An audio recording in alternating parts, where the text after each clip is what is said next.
के महारथी में अमीषा वोरा से बातचीत, 12:30 पर स्पेशल शो स्मार्ट नारी स्मार्ट निवेश और बनो अपना finance minister. Women's day special में आत्मनिर्भरता का मंत्र।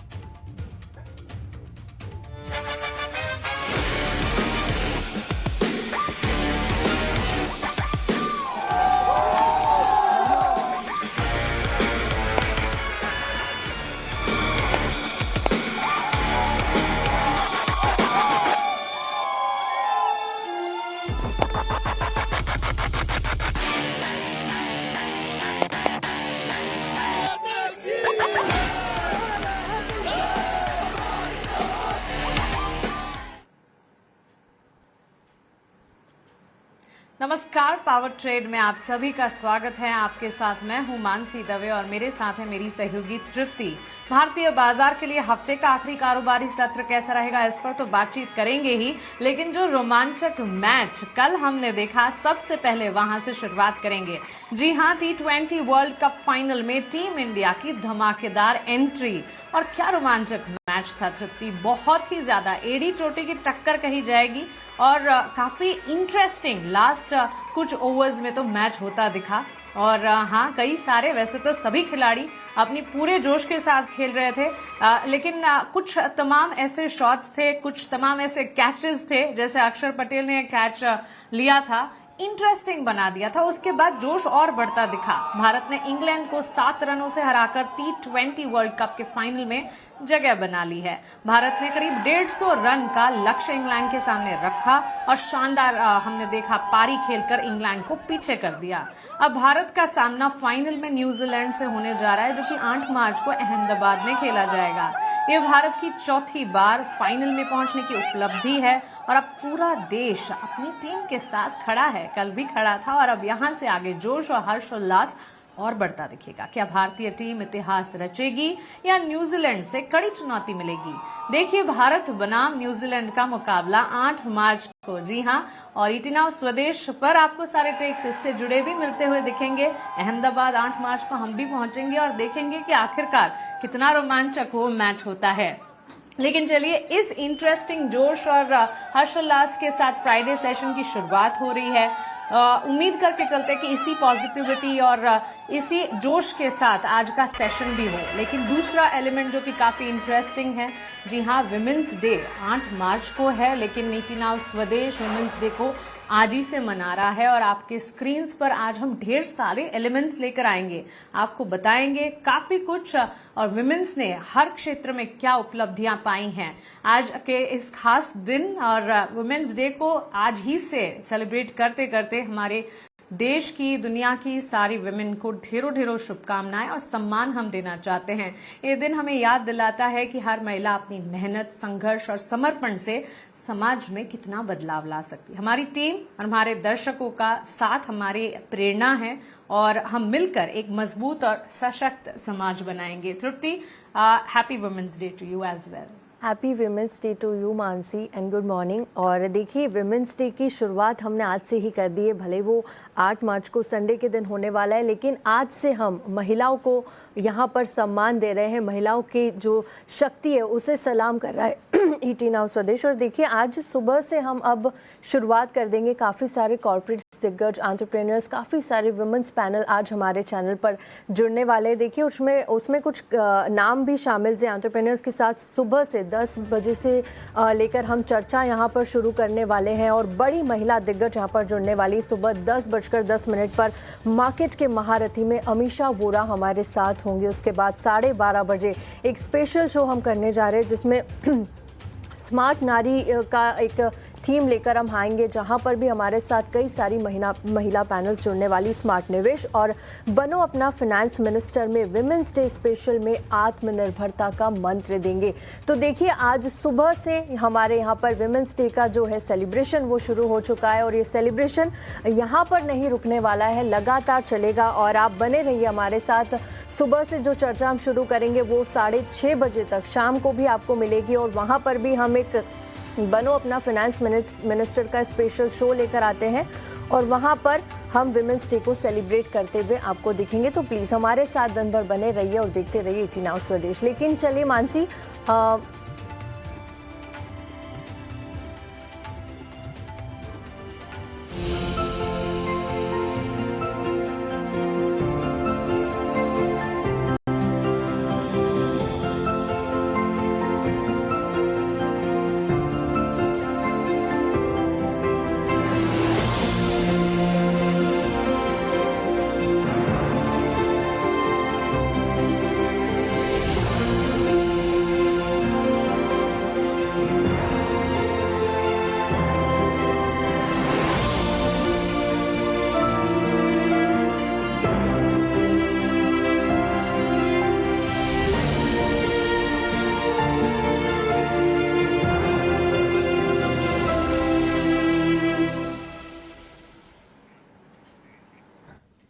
चलिए अब आगे बढ़ेंगे और आज के लिए बाजार के 4 बड़े ट्रिगर्स कौन से होंगे उनकी चर्चा कर लेते हैं। देखिए, युद्ध से अमेरिकी एशियाई बाजारों पर दबाव है।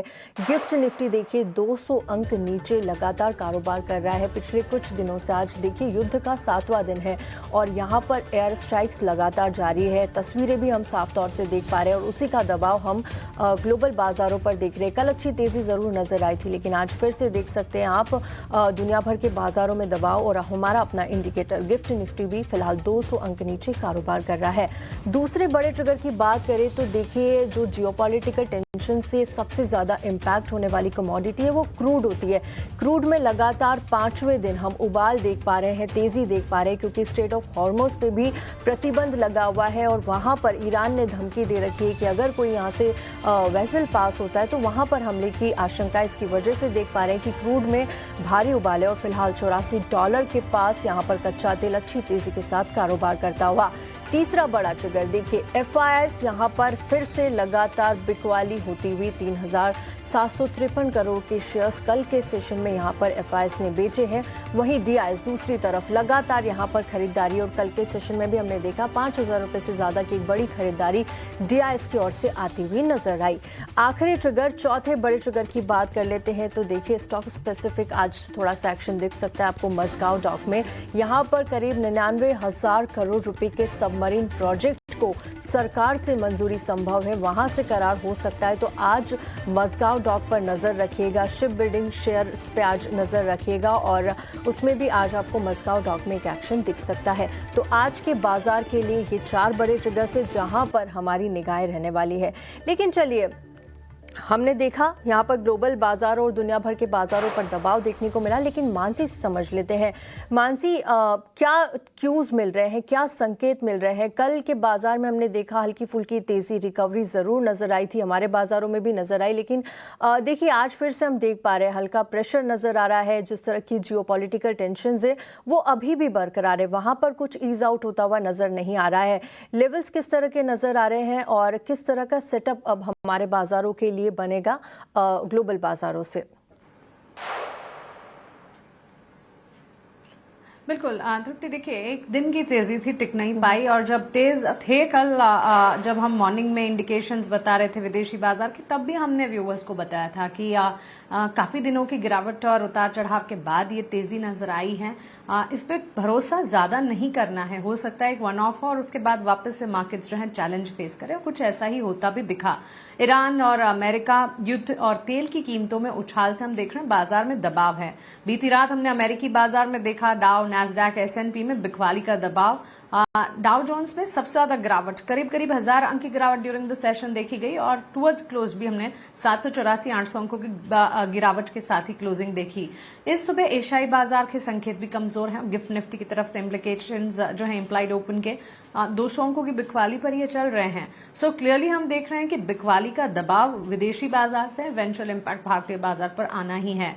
हम देख रहे हैं गोल्डमैन सैक्स, वॉलमार्ट, कैटरपिलर जैसे बड़े शेयर्स में गिरावट देखने को मिली, जिसके चलते मार्केट का मूड और खराब होता हुआ दिखा। टेक शेयरों में उछाल था, उसके बाद बाजार में तेजी देखने को मिली थी बुधवार के सेशन में, लेकिन उसके बाद कल का सत्र जो था वहां पर टेक शेयर्स ने भी जो अपने गेन्स थे वो वॉश आउट करते दिखे।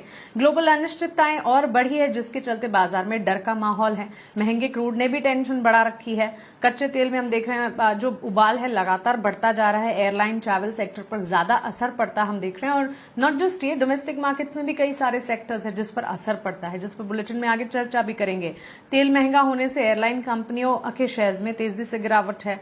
कीमतें बढ़ने से एनर्जी सेक्टर के शेयर्स जो हैं वो एक पॉजिटिव इंपैक्ट रिफ्लेक्ट कर रहे हैं। महंगे तेल से महंगाई बढ़ने की संभावना है, जो कि लगातार हम बता भी रहे हैं, स्पेशल एलिमेंट्स भी चला रहे हैं और व्यूअर्स को समझा रहे हैं कि आखिर कैसे और कितनी महंगाई कहां कहां बढ़ सकती है। यूएस फेड ब्याज दर कटौती टाल सकता है, ये इकोनॉमिक इंडिकेटिव एक्शन है। सो ऑल इन ऑल संकेत जो है विदेशी बाजार से कमजोर है और शुक्रवार का सेशन आज जब भारतीय बाजार भी खुले तो हो सकता है उसका एक इवेंचुअल इम्पैक्ट जो है वो नजर आएगा, क्योंकि ग्लोबल टेंशंस हैं और उसका इम्पैक्ट इवेंचुअली हमारे पर भी आना है। आगे बढ़ेंगे और अब एडिटर्स टेक में सजीत मंघाट सर से जुड़ते हैं, उनसे समझते हैं कि आज बाजार की तस्वीर कैसे देख रहे हैं, स्ट्रैटेजी आखिरकार क्या बना कर चल रहे हैं। Good morning Sajit sir. अमेरिकी बाजार में कल तेज गिरावट रही, एशियाई बाजार आज टूट रहे हैं और गिफ्ट निफ्टी की तरफ से इम्प्लाइड ओपन इंडिकेशंस भी वीक हैं। कैसे देख रहे हैं इन तमाम संकेतों को आप? देखिए, कल अमेरिकी बाज़ार का अगर हम रुख देखें तो नीचे रहा। आखिर में एस.एन.पी में थोड़ी सी उछाल आई थी, पर एस.एन.पी भी नीचे ही बंद हुआ।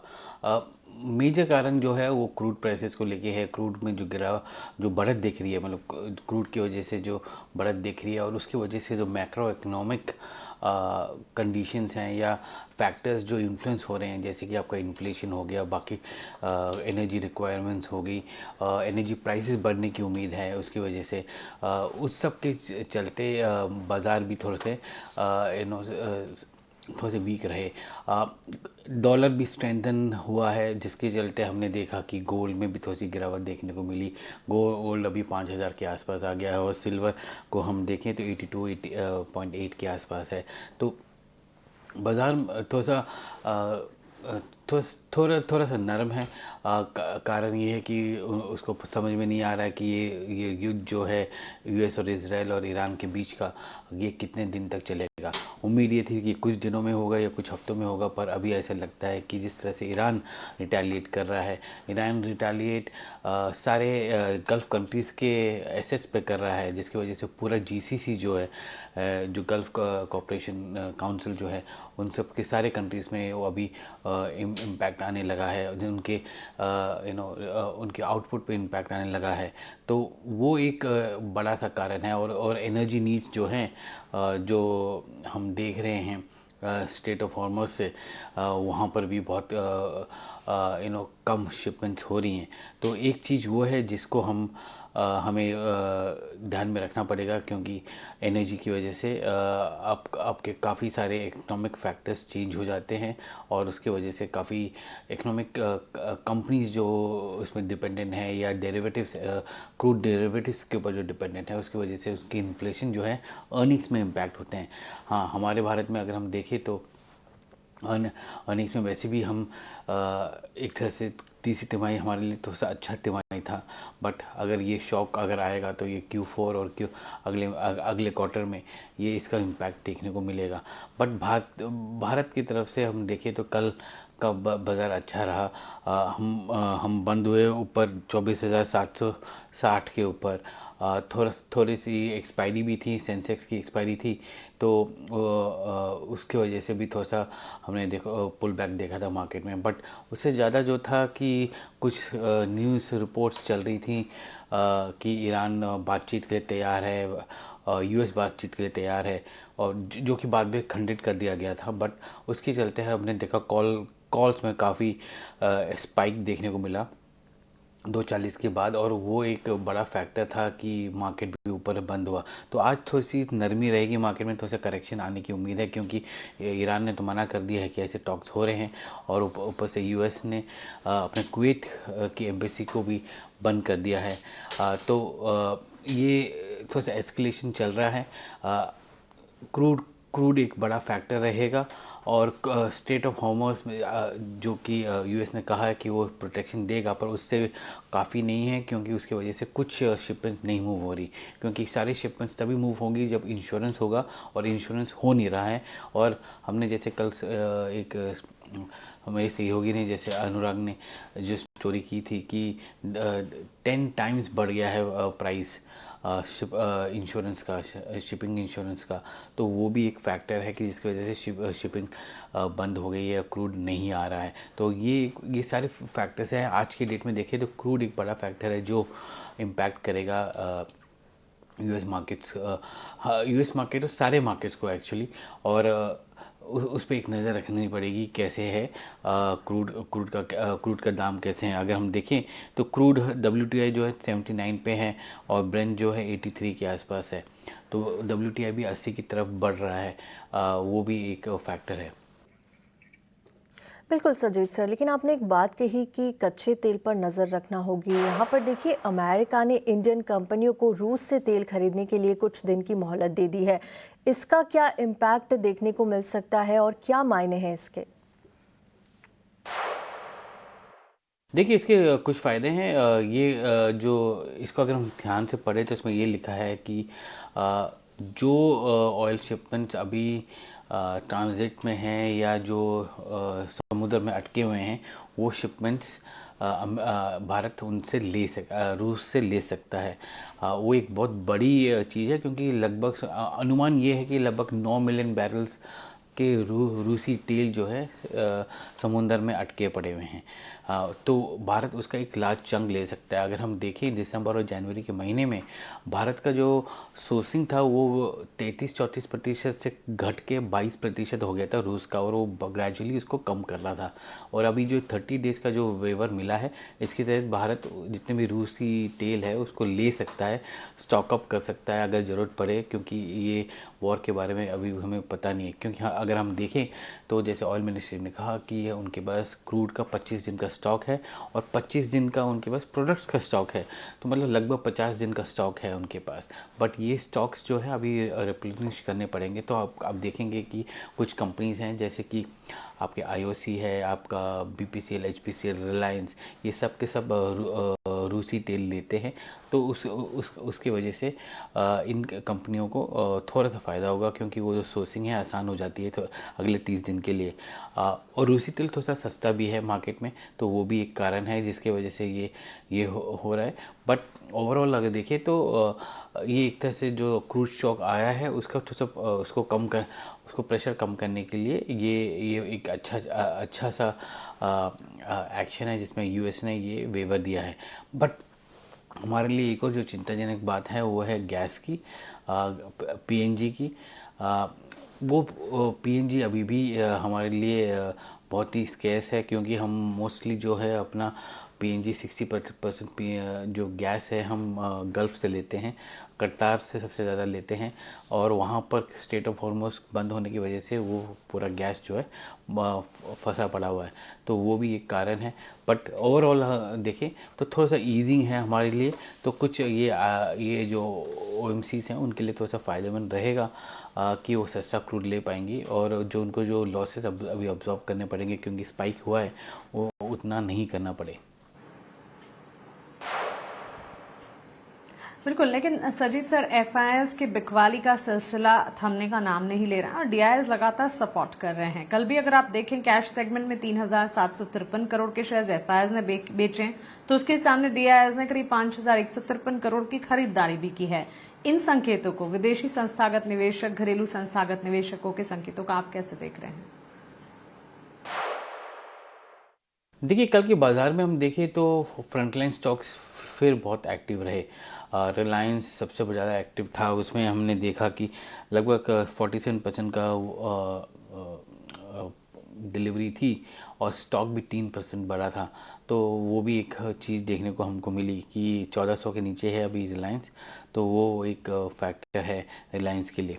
दूसरा जो चीज़ है कि हमने देखा कि अपने बैंकिंग स्टॉक्स में थोड़ी सी शॉर्ट्स ऐड हुई थी, थोड़ी सी बिकवाली देखने को मिली। आपके पीएसयू बैंक से स्पेसिफिकली एसबीआई हो गया, उसमें काफ़ी बिकवाली देखने को मिली। हम प्राइवेट बैंक्स में देखें तो आपका एचडीएफसी बैंक था कि कुछ दिनों से उसमें जो सेलिंग देख रहे थे, कुछ बाइंग एक्शन आया। तो ओवरऑल हम अगर एफपीआई एक्शन को देखें तो नेट सेल तो 3750 करोड़ का नेट सेल है उनके लिए, बट डीआईएस का जो था 5,000 करोड़ के आसपास है, तो वो नेट बाय है। तो वो भी एक फैक्टर है कि कुशन तो आ रहा है डीआईएस की तरफ से। पिछले कुछ दिनों में काफ़ी खरीदारी हुई है डीआईएस से, और ऐसा नहीं है कि एफआईएस ने नहीं बेचा, एफआईएस ने भी 26,000 से ज़्यादा बेचा है पिछले एक हफ्ते में। तो वो भी एक फैक्टर है। बट जो सेलिंग है वो फ्रंटलाइन स्टॉक्स में है अभी आज के डेट में। रुपी डिप्रिसिएशन, कल रुपी थोड़ा सा बढ़ा, बट रुपी डिप्रिसिएशन भी एक फैक्टर होता है एफआईएस के लिए जब वो इन्वेस्ट करते हैं। तो वो उसमें देखिए, क्योंकि डॉलर जो है पिछले एक हफ्ते में 1.4% बढ़ा, वो भी एक फैक्टर है कि अगर डॉलर स्ट्रेंथन होता जाएगा तो एफआईएस के लिए वो थोड़ा सा प्रॉब्लम होगा, क्योंकि उनके रिटर्न्स उतने कटते जाएंगे। तो वो भी एक इशू है, तो देखेंगे। तो एज ऑफ नाउ आज के डेट में हम देखें तो एफ का थोड़ा सा सेलिंग प्रेशर रहेगा। ये रिटर्न वापस आने वाले नहीं हैं और मार्केट हमारा जो है अभी जो रेंज में है वो रेंज पे रहेगा। बिल्कुल। सजीत सर, एफएनओ के संकेतों को देखते हुए आज निफ्टी और बैंक निफ्टी को लेकर क्या रणनीति रखना चाहिए?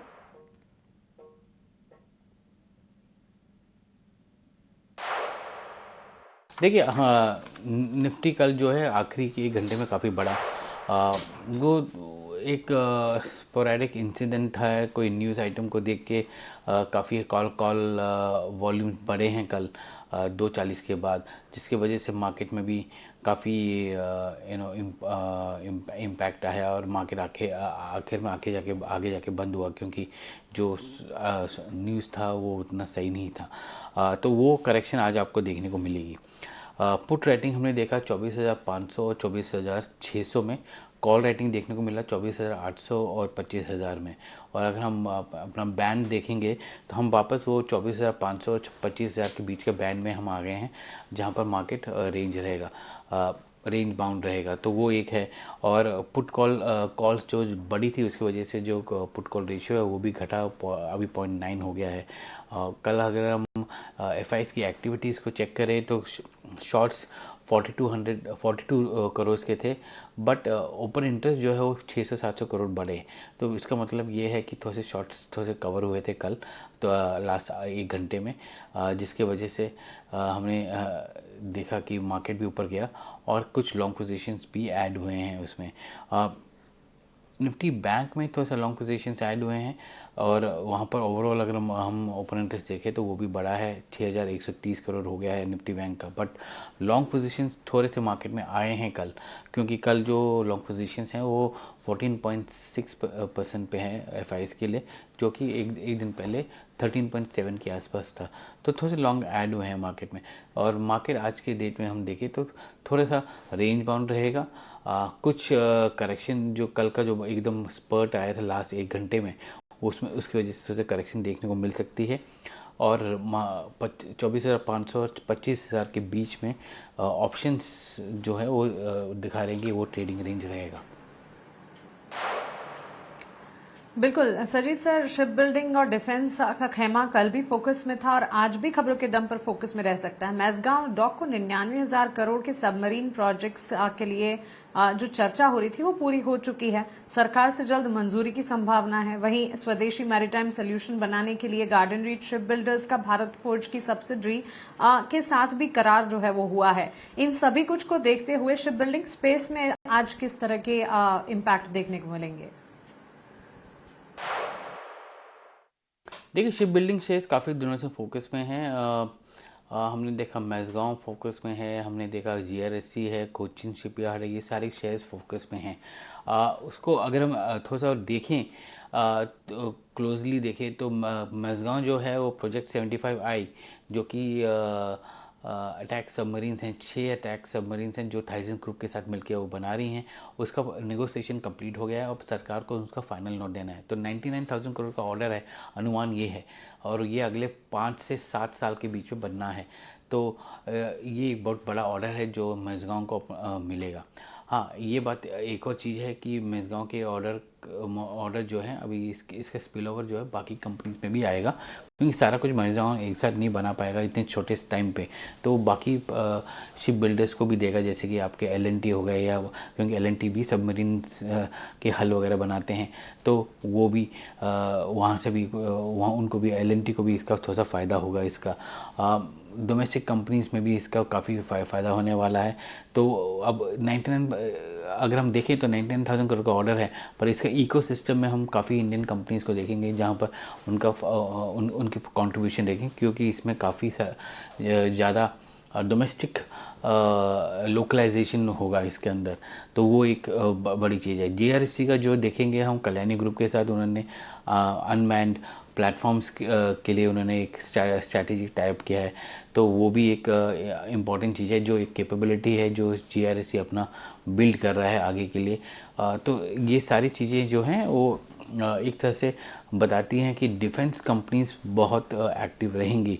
हाँ, हम सबको मालूम है 3 से 5 साल का ऑर्डर बुक इन सबके पास है। अब एग्जीक्यूशन की बारी है कि कितने जल्दी ये एग्जीक्यूट कर पाते हैं। तो वो अब फोकस उसमें रहेगा, जैसे हम कहते हैं कि कैपिटल गुड्स में फोकस रहेगा कि कैसे आप ऑर्डर बुक को एग्जीक्यूट करोगे और रेवेन्यू बुक कर सकते हो। अब डिफेंस कंपनीज में भी ऐसे आना ये रहेगा कि आपको ऑर्डर तो मिल गया है, आप कितने जल्दी उसको बुक कर सकते हो। तो वो भी एक फैक्टर है।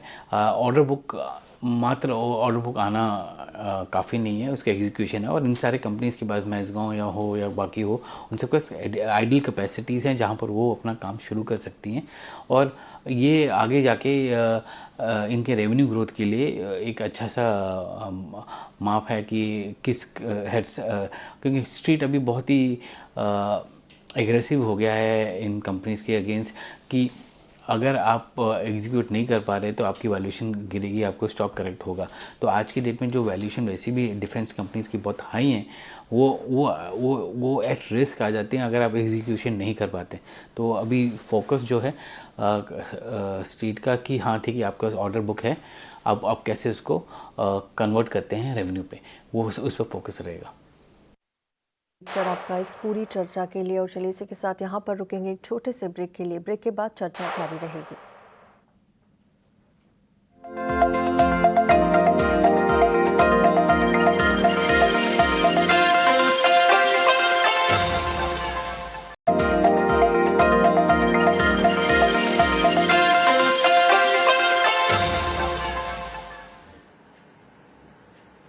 ब्रेक के बाद स्वागत है आपका। आप देख रहे हैं पावर ट्रेड। और भारतीय बाजार में कल हमने लगातार 3-4 सेशन की बिकवाली के बाद एक तेजी का सेशन देखा।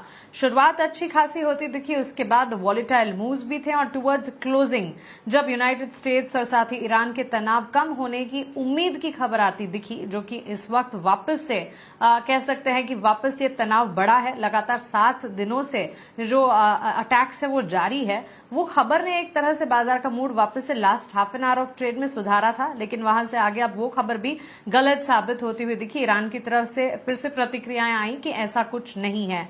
वॉलेटिलिटी इंडिया विक्स में अगर आप देखें 15% की गिरावट कल दिखी थी, वो रिलीफ था। ब्रॉडर मार्केट्स में भी तेजी थी। मिड कैप स्मॉल कैप में सेक्टोरल इंडेक्स में इंफ्रा थे, मेटल थे और ऑटो सेक्टर जो सबसे ज्यादा बाजार को संभाल रहे थे। हाँ, आईटी टूट रहा था। निफ्टी के आउटलुक की अगर बात करें, ओवरसोल्ड स्तर से पुल बैक के संकेत नजर आ रहे हैं। 24,300 के ऊपर टिके रहने पर 25,100 200 तक के उछाल की संभावना थी, लेकिन अब शायद आज जिस तरह से संकेत फिलहाल मिल रहे हैं ग्लोबल फ्रंट पर, हो सकता है कि वापस एक और दिन, एक और सेशन कमजोरी की भेंट चढ़ जाए। बैंक निफ्टी तेज गिरावट के बाद हाई वॉलेटिलिटी के साथ कंसोलिडेशन दिखा। 58,000 से 60,000 के दायरे में ट्रेडिंग होने की संभावना है जरूर, लेकिन फिर हमें देखना होगा जिस तरह के संकेत ग्लोबल फ्रंट पर आ रहे हैं, हो सकता है कि बैंक निफ्टी में भी गिरावट हावी होती हुई नजर आए। चलिए सीधा समझते हैं ये सारे संकेतों के बीच हमारे एक्सपर्ट्स बाजार को किस तरह से स्ट्रैटेजाइज कर रहे हैं। लक्ष्मी श्री इन्वेस्टमेंट के अंशुल जैन हमारे साथ जुड़ गए हैं और बीएनके कैपिटल के रचित खंडेलवाल भी हमारे साथ जुड़ गए हैं। अंशुल जी, रचित जी, बहुत स्वागत है आपका ईटी नाउ स्वदेश पर अपना समय हमें देने के लिए शुक्रिया। अंशुल, शुरुआत आपसे करना चाहेंगे। Good morning. कल अच्छे खासे सेशन हमने देखा। ड्यूरिंग द एंटायर सेशन काफी उतार चढ़ाव भी थे, लेकिन शुरुआत मजबूत थी और क्लोजिंग मजबूत रही। अब आज का सेशन ग्लोबल फ्रंट पर कमजोरी ऑलरेडी दिख रही है, ग्लोबल टेंशन अब भी जारी है। कैसे देखा जाए, कैसे स्ट्रैटेजाइज करेंगे इंडेक्सेस को आप? नमस्कार मानसी जी, नमस्कार तृप्ति जी। देखिए, कल भी क्लोजिंग शो में जब हम लाइव थे और निफ्टी और बैंक निफ्टी पे हमने बाय कॉल दिया था। बैंक निफ्टी लगभग 500 पॉइंट चली थी, निफ्टी में भी लगभग 300 पॉइंट की हमको अप मूव मिली थी। रेजिस्टेंस ब्रेक होने की वजह से मिली थी और आज का जो गैप डाउन हम खुल रहे हैं वही रेजिस्टेंस अब सपोर्ट का काम करेगा। हालांकि थोड़ा सा नीचे है और इम्प्लाइड ओपनिंग उससे 100 पॉइंट ऊपर ही दिखा रही है। तो जब तक 24,575 ये लेवल होल्ड है निफ्टी पे, मैं बाय ऑन डिप्स की स्ट्रैटेजी रखूंगा। जहां भी बुलिश एविडेंस मिलेगा, ऐसा नहीं कि ब्लाइंडली बाय ऑन डिप करेंगे। डिप में सपोर्ट जोन में जहां भी बुलिश एविडेंस मिलेगा हम बाई करके चलेंगे। तो रेंज ऑफ सपोर्ट है 24,673 से 24,570 के बीच में। इस 100 पॉइंट में 75 मिनट या 15 मिनट के चार्ट में जहां भी बुलिश एविडेंस दिखता है बाई करने की कोशिश करना चाहिए। प्रीवियस डे का हाई जो है 24,854, ये पहला टारगेट बनेगा। हालांकि हम जो बात कर रहे थे 75 मिनट चार्ट पे 20 पीरियड मूविंग एवरेज टेस्ट करने का, कल वो हो चुका है, तो वहां से अगर हायर लो बनता है तो फिर ब्रीच होने की पॉसिबिलिटी बनेगी। बैंक निफ्टी कल ऑलमोस्ट एन हैमर के साथ क्लोज की है। On the dips major support zone जो आती है 58,800 780 की जोन में आती है, लगभग हम उसी के आसपास या हल्का सा उससे नीचे खुलेंगे 58,680 के अराउंड। वहां पे एक अपॉर्चुनिटी होगी अगर बुलिश एविडेंस मिलता है तो बाइंग करने की। तो ऑन द डिप्स अगेन वही जो कल क्लोजिंग ट्रेड में हम कह रहे थे, ओपनिंग ट्रेड में भी वही व्यू है। ऑन द डिप्स जहां भी बुलिश एविडेंस मिलेगा we will look for an opportunity to buy. Market में वॉलेटिलिटी रह सकती है, ऊपर नीचे जरूर कर सकता है, बट इवेंचुअली ट्रेंड ऊपर का है जो रिज्यूम हो जाएगा। और ब्रॉडली 59,150 ये मेजर रेजिस्टेंस है, इसके ऊपर हम जैसे ही टिकने लगेंगे ऊपर की तरफ डेली चार्ट पे 20 मूविंग एवरेज कैचअप के लिए एक बड़ी अप मूव आने लगेगी। तो शॉर्ट टर्म वॉलेटिलिटी है, डिप्स पे जहां भी सपोर्ट पे बुलिश एविडेंस मिले बाई करने की कोशिश करनी चाहिए। ठीक है, ये सलाह इंडाइसिस पर बाय ऑन डिप्स की रणनीति आप बनाकर चलिए और लॉन्ग टर्म की जो है वो इंटैक्ट है स्टोरी, लेकिन शॉर्ट टर्म में थोड़ी सी वॉलेटिलिटी नज़र आ सकती है। चलिए, इस वक्त हमारे साथ ग्लोब कैपिटल के गौरव शर्मा भी जुड़ चुके हैं। गौरव जी, गुड मॉर्निंग, स्वागत है आपका पावर ट्रेड में। मैं तृप्ति बात कर रही हूँ और चलिए शुरुआत करते हैं आपके ट्रेड्स के साथ ही। आज के लिए क्या ट्रेडिंग कॉल्स रहेगी आपकी? Tripti, good morning. Good morning to all the panelists and viewers as well. So, market के अंदर अभी भी वोलेटिलिटी एक्सपेक्टेड है एंड हेवी मूव्स देखने को मिल सकते हैं because things have not stabilised in the Gulf region. Bankex के अंदर अभी भी ब्रेकआउट अवेटेड है। एक बार 59,200 के ऊपर का ब्रेक मिल जाएगा तो एक 59,800 तक स्मूथ सेलिंग हमें मिलेगी। साइटिंग ऑल दीज फैक्टर्स मैं एक डिफेंसिव आउटलुक रख रहा हूँ। जो पहला स्टॉक मैं अभी सजेस्ट कर रहा हूँ जो मैंने पसंद आ रहा है that is from the pharma space, नेटको pharma. एक अच्छे little bit distorted but a good one bottom पे बनता हुआ कप एंड हैंडल का ब्रेकआउट आया था और उसके आगे एक्सटेंड होता हुआ नजर आ रहा है। 1,000 रुपीज के अराउंड की कल की क्लोजिंग है। It is a good attractive by at these levels. Stop loss थोड़ा सा लंबा जरूर जाएगा, 920 के अराउंड का एक स्टॉप लॉस रखना है एंड 1040 एंड देयर आफ्टर 1200 के करीब के हम इसके अंदर इस स्टॉक में टारगेट्स एक्सपेक्ट कर रहे हैं। जो सेकंड स्टॉक मुझे पसंद आ रहा है वो बिल्कुल एक बीटन डाउन स्टॉक है, जेएसडब्ल्यू इंफ्रा। कल के सत्र में एक अच्छी खासी इंप्रेसिव बाइंग देखने को मिली है। डेज हाई के लगभग क्लोज हुआ है, अंत तक बाइंग होती हुई आई है which is a very positive sign. Gap up opening इसी इन्हीं टाइप के स्टॉक्स में हमें देखने को मिलती है।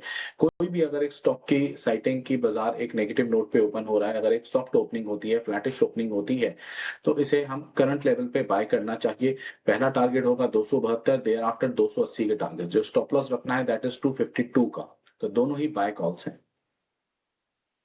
बस यहाँ पर गौरव जी की तरफ से सबसे पहले नेटको फार्मा यहाँ पर पसंद आ रहा है। 920 के स्टॉप लॉस के साथ यहाँ पर आप करंट लेवल से खरीदारी करके चल सकते हैं। पहला टारगेट 1040, अगर वो ब्रेक होता है तो 1200 तक के टारगेट्स भी आपको नेटको फार्मा में आते हुए नजर आएंगे।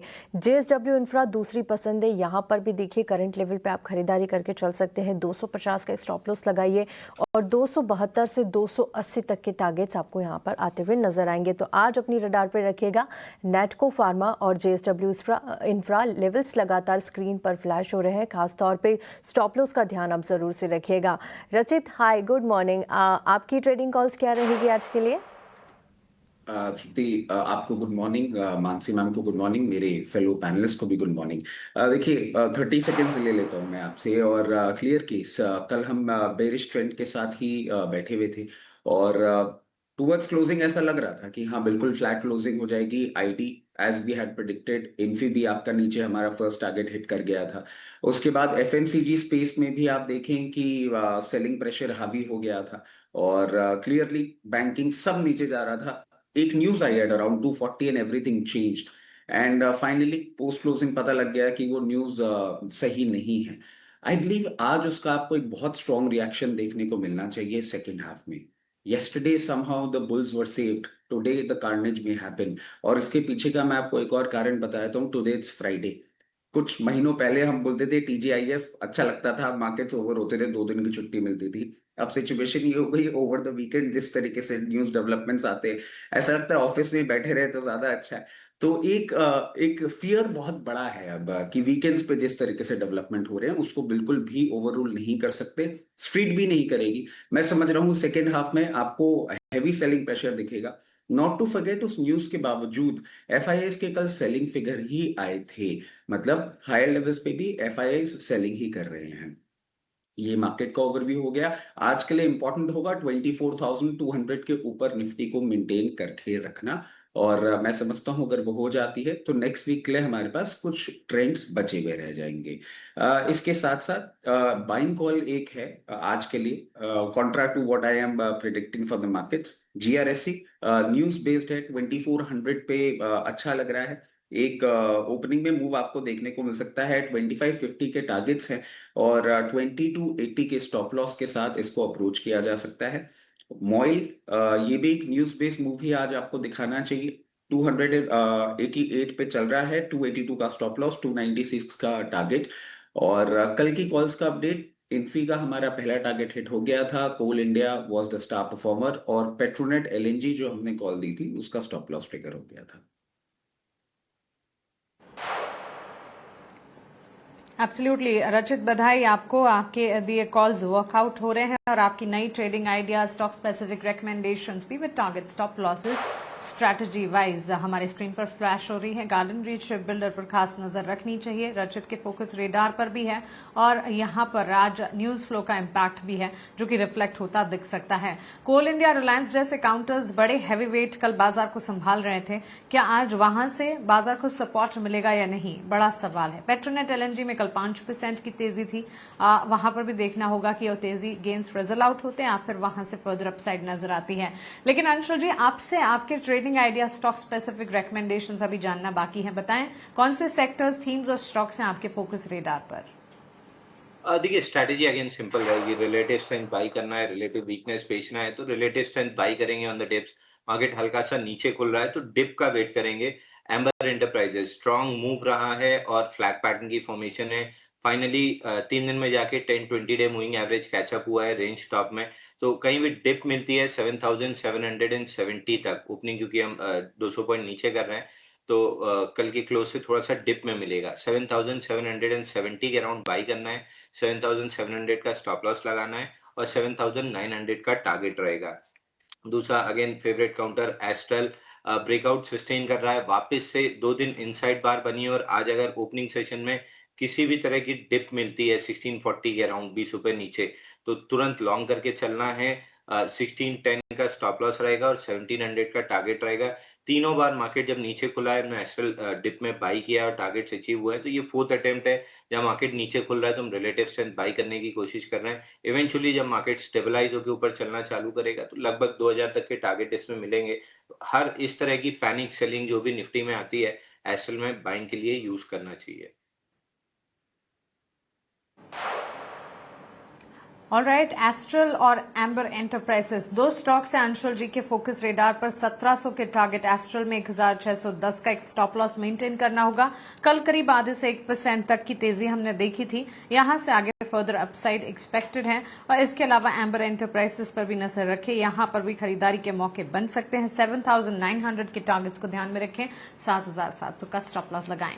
अब चलिए आगे बढ़ेंगे और कल बाजार बंद होने से लेकर आज तक एक्सचेंजेस पर ढेर सारी खबरें आई हैं, उनमें से important set of news flows हम खंगालते हैं और आपके लिए लेकर आते हैं सारी की सारी इंपॉर्टेंट न्यूज जो आपके लिए जानना जरूरी है। हमारे सहयोगी रविंद्र हमारे साथ जुड़ गए हैं खबरों वाले शेयर्स के साथ। गुड मॉर्निंग रविंद्र, बताएं।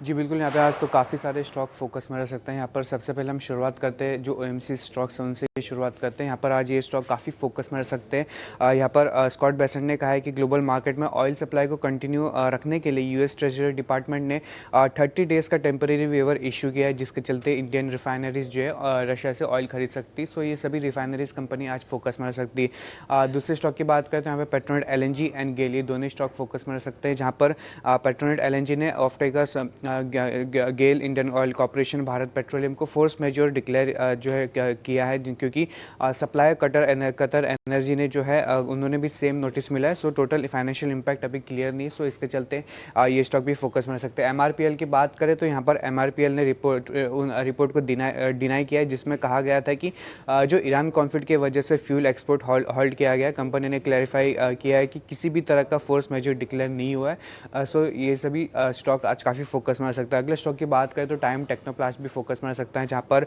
टाइम टेक्नोप्लास्ट ने बिजनेस कंटिन्यूटी अपडेट दिया है, जिसमें बताया कि पॉलीमर का प्राइसेस जो है 20% का यहाँ पे उछाल देखने को मिला है। इसमें मिडिल ईस्ट कॉन्फ्लिक्ट के चलते और रशिया यूक्रेन वॉर की वजह से पहले से ही जो है लॉजिस्टिक डिस्ट्रप्शन के बावजूद कंपनी का global operation including MENA region जो है नॉर्मल चल रहा है। डिफेंस स्पेस से मैक्सगॉन डॉक की बात करें तो यहाँ पर मैक्सगॉन डॉक ने यहाँ पर कल एक खबर आई थी कि यहाँ पर इंडियन नेवी जो है 99,000 करोड़ की जो है सबमरीन्स बाय करने वाली जर्मनी से यहाँ पर, और जिसके चलते कल के दिन जो है स्टॉक्स में 8 से 10% का यहाँ पे इंट्राडे बेसिस का यहाँ पे उछाल देखने को मिला था और कंपनी ने उस खबर को जो है वहाँ पे उन्होंने कंफर्म किया है। सो इसके चलते ये स्टॉक आज फिर से फोकस में रह सकता है। गार्डन रीच की बात करें तो यहाँ पर गार्डन रीच ने कल्याणी स्ट्रेटेजिक सिस्टम लिमिटेड के साथ एक MOU साइन किया है एडवांस इंडिजिनियस मैरीटाइम सोल्यूशन को डेवलप करने के लिए। सो इसके चलते ये भी फोकस में रह सकता है। मॉइल की बात करें तो यहाँ पर मॉइल ने 1 मार्च 2026 से मोस्ट मैग्नेट्स और ग्रेड्स के जो प्राइसेस उसमें 2% की बढ़ोतरी की है।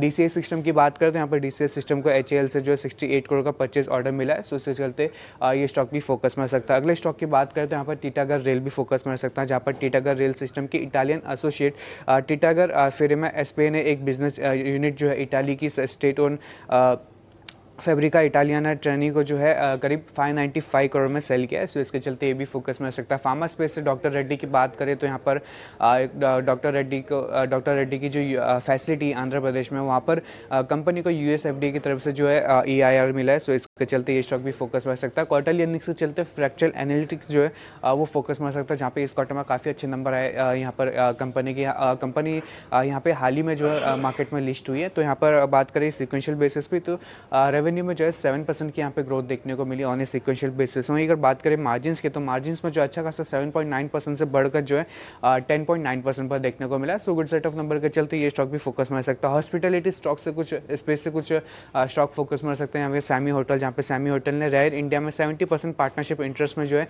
करीब 48 करोड़ में एक्वायर करने का अनाउंसमेंट किया। लेमन ट्री होटल की बात करते हैं, यहाँ पर लेमन ट्री होटल ने बैरोग हिमाचल प्रदेश में जो है 49 रूम प्रॉपर्टी के लिए जो लाइसेंसिंग एग्रीमेंट साइन किया है। सो इसके चलते भी फोकस में रह सकता है। जैगल प्रीपेड की बात करते हैं, यहाँ पर जैगल प्रीपेड ओशन सर्विसेज ने ब्लू स्टार लिमिटेड के साथ जो है 3 साल का एक स्ट्रेटेजिक एग्रीमेंट साइन किया। आखिर में बात करेंगे यहाँ पे GK एनर्जी की, जहाँ पर GK एनर्जी के रजिस्टर ऑफिस पर मास्टर GST डिपार्टमेंट ने जो है यहाँ पे 6 दिन का सर्च जो है वो कंक्लूड किया है, जिसमें डिपार्टमेंट ने जो है GST डिपार्टमेंट 7 करोड़ का ITC वॉल्यूशन का जो एलिगेशन लगाया। सो इसके चलते GK एनर्जी भी फोकस में रह सकता है।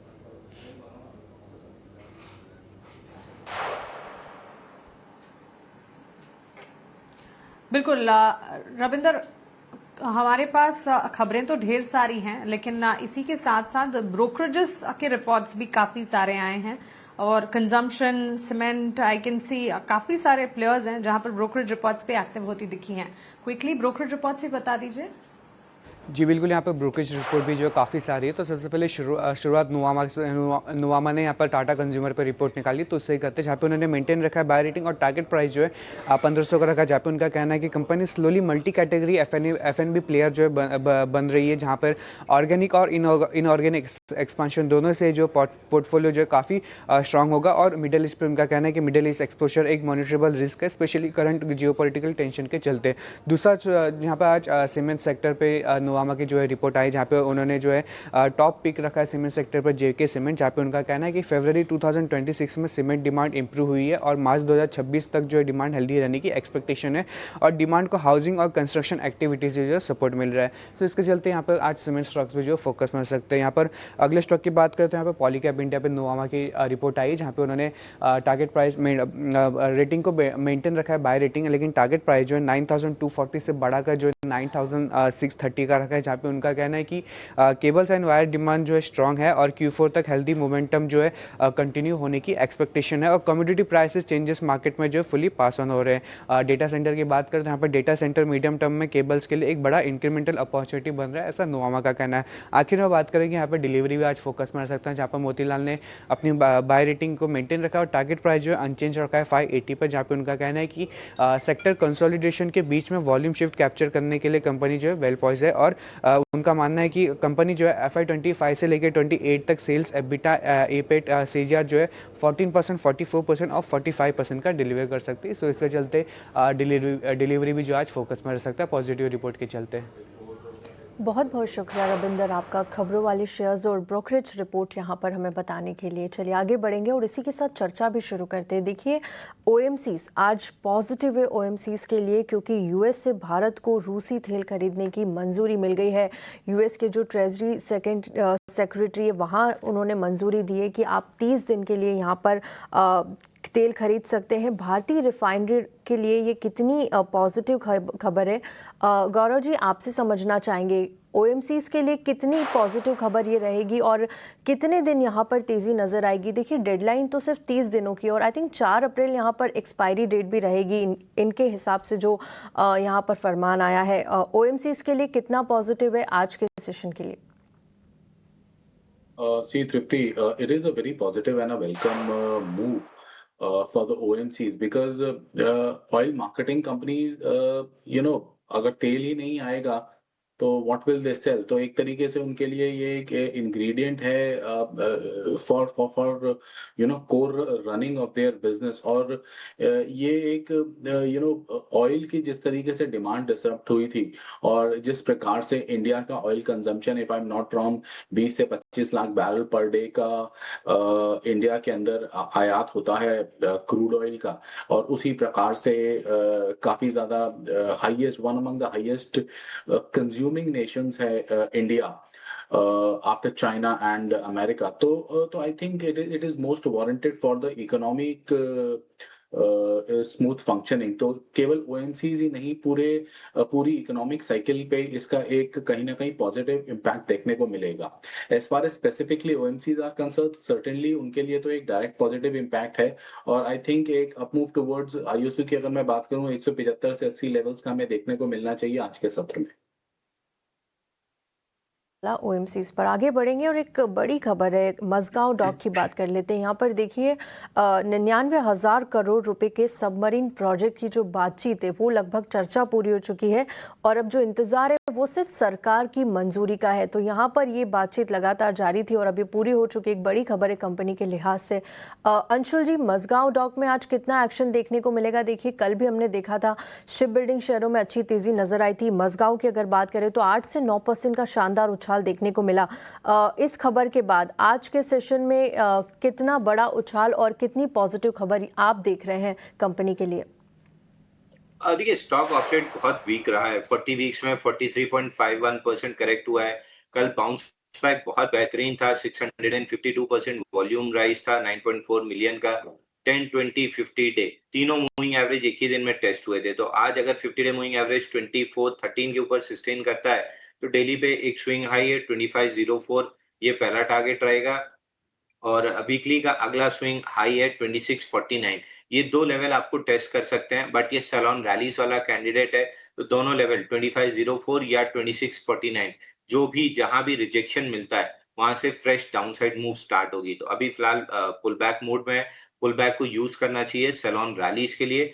2504, 2649 ये दो लेवल रहेंगे जहां पे ओवरहेड सप्लाई टेक ओवर करेगी। ठीक है, 2504, 2649 के लेवल्स को ध्यान में रखें। वो लेवल्स न्यूज बैक्ड इम्पैक्ट के चलते शायद नजर आ भी सकते हैं।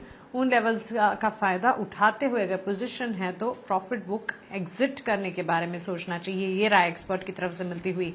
और Rachit, hi good morning. Mazagon dock की ही तरह गार्डन रीच शिपबिल्डर भी आज फोकस में रहेगा और स्टॉक में हमने देखा था काफी अच्छे ट्रेंड्स पिछले साल नजर आए।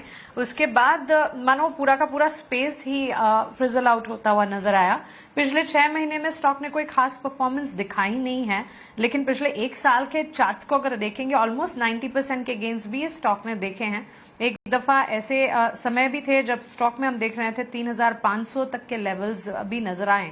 गार्डन रीच शिपबिल्डर में ताजा खबर यह है कि कल्याणी स्ट्रेटेजिक सिस्टम के साथ इन्होंने एक एमओयू साइन किया है।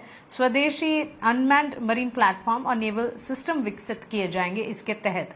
क्या लगता है, न्यूज बैक्ड मूव तो नजर आएगा शायद, लेकिन अदरवाइज टेक्निकली चार्ट्स क्या कह रहे हैं?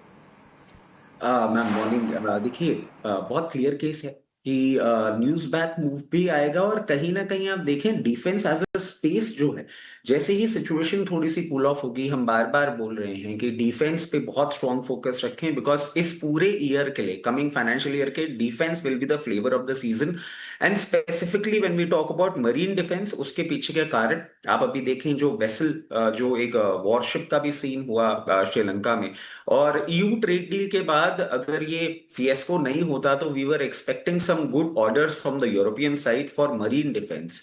और उन सब चीजों के चलते आप देखें ये बहुत टाइम से एक अंडर परफॉर्मेंस कर रहा है, मतलब ऑफ हाई ट्रेड करते हुए आप देखें एंड ऑफ जुलाई से लेकर अभी तक एक रेंज में ही मूवमेंट कर रहा है। अभी जिस तरीके की न्यूज है, हो सकता है आपको एक अपसाइड का मूवमेंट देखने को मिले। 2562 और 2562 के बाद आपको 2800 तक के लेवल्स भी दिखाने का ये दमखम रखता है इन डेज टू कम। और उस पे जिन लोगों ने शॉर्ट टर्म ट्रेडिंग बेट ले रखी है, एक बार प्रॉफिट बुक कर लें, but medium term to long term investors आराम से अपनी पोजीशन मेंटेन करें। जैसे ही ये 2890 के लेवल्स को ब्रीच करेगा, थोड़ा सा सस्टेन करेगा, 3600 ऑन कार्ड्स बहुत रीजनेबली दिखते हैं। ऑलराइट, तो चलिए जीआरएससी पर ये एक टेक हमें मिलता हुआ, फंडामेंटल्स भी पॉजिटिव और टेक्निकल्स भी दुरुस्त नजर आते हैं। बाजार खुलने के साथ साथ इन दोनों स्टॉक्स पर, शिप बिल्डिंग स्पेस पर ही हमारी नजर रहेगी। एक छोटे से ब्रेक के लिए रुक रहे हैं, ब्रेक के उस पार मार्केट्स लाइव लेकर वापस लौटेंगे, आप बने रहें। वक्त की टॉप हेडलाइन। सबसे पहले हमारे सभी दर्शकों, हमारी सभी महिला दर्शकों को वुमेन्स डे की बहुत बहुत शुभकामनाएं। बाजार पर तो चर्चा करेंगे, लेकिन इस बीच कई सारे इंडिविजुअल स्टॉक्स आज के सत्र में फोकस में रहेंगे, और ऐसा ही एक स्टॉक होगा ओखला इंडिया। याद रखिए, सिटी की एक रिपोर्ट आई है, काफी इंटरेस्टिंग रिपोर्ट है। खरीदारी की राय तो बरकरार रखी है, 750 रुपए प्रति शेयर का लक्ष्य दिया है। कल के मार्केट प्राइस से कंपेयर करें तो 35% का अपसाइड सिटी स्टॉक में देखता है। ओखला इंडिया इस स्टॉक की हम बात कर रहे हैं। काफ़ी अच्छी पोजीशनिंग है उनकी आंध्र प्रदेश और तेलंगाना मार्केट में। स्पाइसेस और कन्वीनियंस फूड मार्केट्स के फॉर्मलाइजेशन के चलते कंपनी को फ़ायदा होता हुआ नज़र आ सकता है, जिसके चलते ये स्टॉक आज के सत्र में फोकस में रहेगा। इस पर एक टेक्निकल नज़रिया तो लेंगे, लेकिन इसके पहले कुछ और सेक्टर्स पर नज़र डालते हैं। डिफेंस सेक्टर, जहां पर पिछले कुछ दिनों से काफ़ी एक्शन नज़र आया है।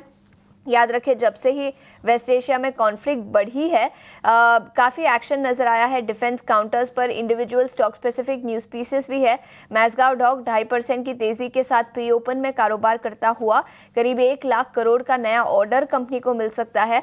और गार्डन रीच शिप बिल्डर भी करीब 1% की तेज़ी के साथ कारोबार करता हुआ। तो डिफेंस शेयरों में पिछले कुछ दिनों से काफ़ी एक्शन, और ये एक्शन आज के सत्र में भी नज़र आता हुआ। डिफेंस शेयरों पर राय लेने के लिए अंशुल जी, मैं सबसे पहले आपके पास आना चाहूँगी। क्या राय होगी आपकी, कोई स्पेसिफिक काउंटर डिफेंस सेक्टर में जहां पर आपको लगता है कि जो पॉजिटिव मोमेंटम पिछले कुछ दिनों में दिखा है वो शायद कंटिन्यू होगा? देखिए, एक मैस्टॉक इकलौता स्टॉक दिख रहा है जहाँ पे थोड़ा सा बाउंस बैक सस्टेन होते हुए दिख रहा है, क्योंकि कल 652% वॉल्यूम राइज था, तो वॉल्यूम बेस्ड मूव है, और आज न्यूज भी थोड़ी सी पॉजिटिव है, तो ऊपर में 2504 और 2649 ये दो लेवल दिख सकते हैं। बाकी वीकनेस कंटिन्यूअसली HAL, BDL इनमें दिख रहा है। इकलौता डिफेंस में अगर आप पकड़ेंगे तो BEL, जहाँ पे रिलेटिव स्ट्रेंथ है, तो अगर डिफेंस पे आपको बेट करना है, BEL देख सकते हैं। BEL में 499 का टारगेट ऑलरेडी हम डिस्कस करते आ रहे हैं।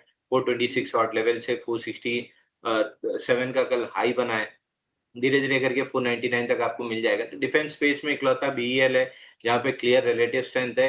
वहीं BDL और HAL वहाँ पे क्लियर रिलेटिव वीकनेस है। तो अगर सेलिंग देख रहे हैं तो HAL और BDL में करना चाहिए। लॉन्ग साइड की पोजीशंस ट्राई करना चाह रहे हैं तो BEL में ट्राई करना चाहिए। ये नजरिया डिफेंस सेक्टर के कई सारे स्टॉक्स में आज के सत्र में भी एक्शन नजर आ सकता है। भारत इलेक्ट्रॉनिक्स करीब 1% की तेजी के साथ प्री ओपन में कारोबार करता हुआ, जबकि निफ्टी और बैंक निफ्टी से कमजोर ओपनिंग के संकेत निकल कर आ रहे हैं। डिफेंस एक काउंटर है जहां पर काफी पॉजिटिव बाइंग और पॉजिटिव मोमेंटम पिछले कुछ दिनों में नजर आई है। इस बीच फ्रैक्टल एनालिटिक्स से स्टॉक की भी बात करेंगे। याद रखें, हाल ही में लिस्ट हुई है कंपनी, इनके नतीजे आए थे और काफी अच्छे रहे। रेवेन्यू में करीब 7% का उछाल कंपनी ने सीक्वेंशियल बेसिस पर रिपोर्ट किया है। मार्जिन्स भी करीब 8% से बढ़कर 11% पर आए हैं। फ्रैक्टल एनालिटिक्स स्टॉक की हम बात कर रहे हैं। नतीजों के दम पर, अच्छे नतीजों के दम पर यहाँ पर आज के सत्र में पॉजिटिव एक्शन नजर आ सकता है। लेकिन इस बीच ऑयल मार्केटिंग कंपनीज पर भी पिछले कुछ दिनों में एक्शन दिखा है। और रचित, आपसे पूछना चाहूंगी, HPCL, BPCL, IOCL, इन स्टॉक्स पर आपका कोई व्यू? कच्चे तेल में तेजी दिखी है जिसके चलते इनके मार्केटिंग मार्जिन्स पर असर नजर आ सकता है अगले कुछ क्वार्टर्स पर। आज के सत्र में हालांकि तेजी के साथ प्री ओपन में शुरुआती के संकेत। देखिए, क्लियर केस है कि एक न्यूज आई है US साइड से कि हम रशियन क्रूड बाय कर सकते हैं फॉर कम 30 डेज। इसमें बहुत एम्बिग्विटी है अभी, क्योंकि हमें नहीं पता एग्जैक्टली कितने जो वेसल्स हैं वो पोजिशनड हैं सी में, और एग्जैक्टली कितना हम उसको मनोवर कर सकते हैं कि इस डेडलाइन के पहले हम कितने और सी पोजिशनिंग दिखा सकते हैं। इस एम्बिग्विटी में उसके साथ साथ आप देखें, ये वॉर लाइक सिचुएशन नहीं खत्म हो रही है। आप रशियन क्रूड अगर खरीद भी रहे हैं, बट रिलेटिवली हायर प्राइस पे ही सारा क्रूड आ रहा है। मैं बिल्कुल भी बुलिश नहीं हो पा रहा हूं, क्योंकि मेरे को अभी ये सिचुएशन कहीं भी कूल ऑफ होती हुई नहीं दिख रही है। आज जरूर एक अपॉर्चुनिटी मिलेगी, और यही वो कुछ दिन होते हैं जहां पे हम बोलते हैं कि सेल ऑन राइज। आप जहां एग्जिट मिले, अगर हम सबसे पहले बात कर लें IOC, 178 180 लेवल्स अगर आपको आज देखने को मिल जाते हैं, हमारी समझ से आपको यहाँ पे एक बार एग्जिट अपना ले लेना चाहिए। हिंदुस्तान पेट्रोलियम की हम बात करें, ये भी एक बहुत ज्यादा अभी बेरिश मूवमेंट ही दिखा रहा है, बट आज इस न्यूज के चलते अगर आपको 428 434 लेवल्स की रेंज मिलती है, तो जरूर यहाँ पे आपको अपनी एक बार एग्जिट अपॉर्चुनिटी खोज लेनी चाहिए, because this is just a one of, और इसके कैलकुलेशंस अभी हमारे पास है नहीं। तो एक रिएक्शन होगा और उसमें एग्जिट लेना होगा। BPCL की भी अगर हम बात करें, 360 लेवल्स पे मेंटेन कर रहा है। कहीं भी आपको आज एक पेंटअप मूवमेंट देखने को मिले somewhere in range of 368 to 374, we will suggest आप यहाँ पे एक बार एग्जिट ले लें। चलिए, oil marketing, oil refiners, oil producers पर ओवरऑल एक टेक और कच्चे तेल की चाल को ध्यान में रखते हुए इन पर खास फोकस रहेगा जरूर। प्री ओपन लेवल्स इस वक्त मार्केट के अगर आप देखेंगे, कमजोरी के साथ शुरुआत के संकेत हम देख ही रहे हैं। करीब 150 अंकों की बिकवाली 24,600 के इर्द गिर्द प्री ओपन में निफ्टी के लेवल्स हैं। 79,510 के लेवल्स पर सेंसेक्स में भी प्री ओपन में हम देख रहे हैं करीब 500 अंकों की कमजोरी इस वक्त नजर आ रही है। बैंक्स एंड फाइनेंशियल्स पर फोकस करना होगा, क्या वो बाजार को संभाल पाते हैं नहीं, इस पर नजर रखेंगे जरूर। और इस बीच कमोडिटी मार्केट्स में MCX पर सोने चांदी में बढ़त के साथ कामकाज है। इक्विटी मार्केट में जितनी वॉलेटिलिटी, उतना ही कमोडिटी मार्केट में प्रेशियस मेटल बुलियन मार्केट में अच्छा एक्शन दिखेगा। MCX पर चांदी में करीब 6,500 रुपए की तेजी के साथ इस वक्त कामकाज दिख रहा है। 2,68,378 के स्तर के आसपास करीब 3% की बढ़त है। सोने में भी हमने देखा है करीब 1,400 रुपए की मजबूती के साथ इस वक्त कामकाज MCX पर 1,60,900 के इर्द गिर्द स्तर नजर आ रहे हैं। चलिए, ऐसे में हमारे साथ हमारी पैनल पर एक और एक्सपर्ट जुड़ गई हैं। मोतीलाल ओसवाल से शिवांगी सारडा अब हमारे साथ जुड़ी हैं। शिवांगी, गुड मॉर्निंग, स्वागत है आपका 18 नाउ स्वदेश पर। 8 मार्च को इंटरनेशनल विमेंस डे है, लेकिन वीकेंड होगा तब, और इसी के चलते आज ही से 18 नाउ स्वदेश इंटरनेशनल विमेंस डे मना रहा है। एलिमेंट्स भी हमने तैयार किए हैं और आप हमारे साथ इस कड़ी में जुड़ी है। So happy women's day to you as well. Ji, very good morning and very happy Women's Day to all the women team which is there at ET Now Swadesh, और सभी दर्शकों को भी Women's Day की हार्दिक शुभकामनाएं। I think financial freedom और financial independence में जिस तरह से वुमेन का एक्टिव पार्टिसिपेशन रहा है पिछले कई सालों से, ये काफ़ी कमेंडेबल है। और मेरा मैसेज यही रहेगा कि हम इन्वेस्ट करते रहे और अपने गोल्स की तरफ बढ़ते रहे। ऑफ कोर्स अगर मार्केट्स की हम बात करें तो थोड़ी बहुत वीकनेस और यहाँ पे हम देख रहे हैं कि जियोपॉलिटिकल कंसर्न्स है, बट ओवरऑल लंबी अवधि के लिए, लॉन्ग टर्म स्ट्रक्चर के लिए इक्विटी और गोल्ड का एक करेक्ट मिक्स होना चाहिए अपने पोर्टफोलियो में। और ऑफ कोर्स इक्विटी आपको पूरी डाइवर्सिफिकेशन बेनिफिट भी देगा, तो वहाँ पे ज़रूर हम फोकस करें और अपना पोर्टफोलियो बिल्ड करें।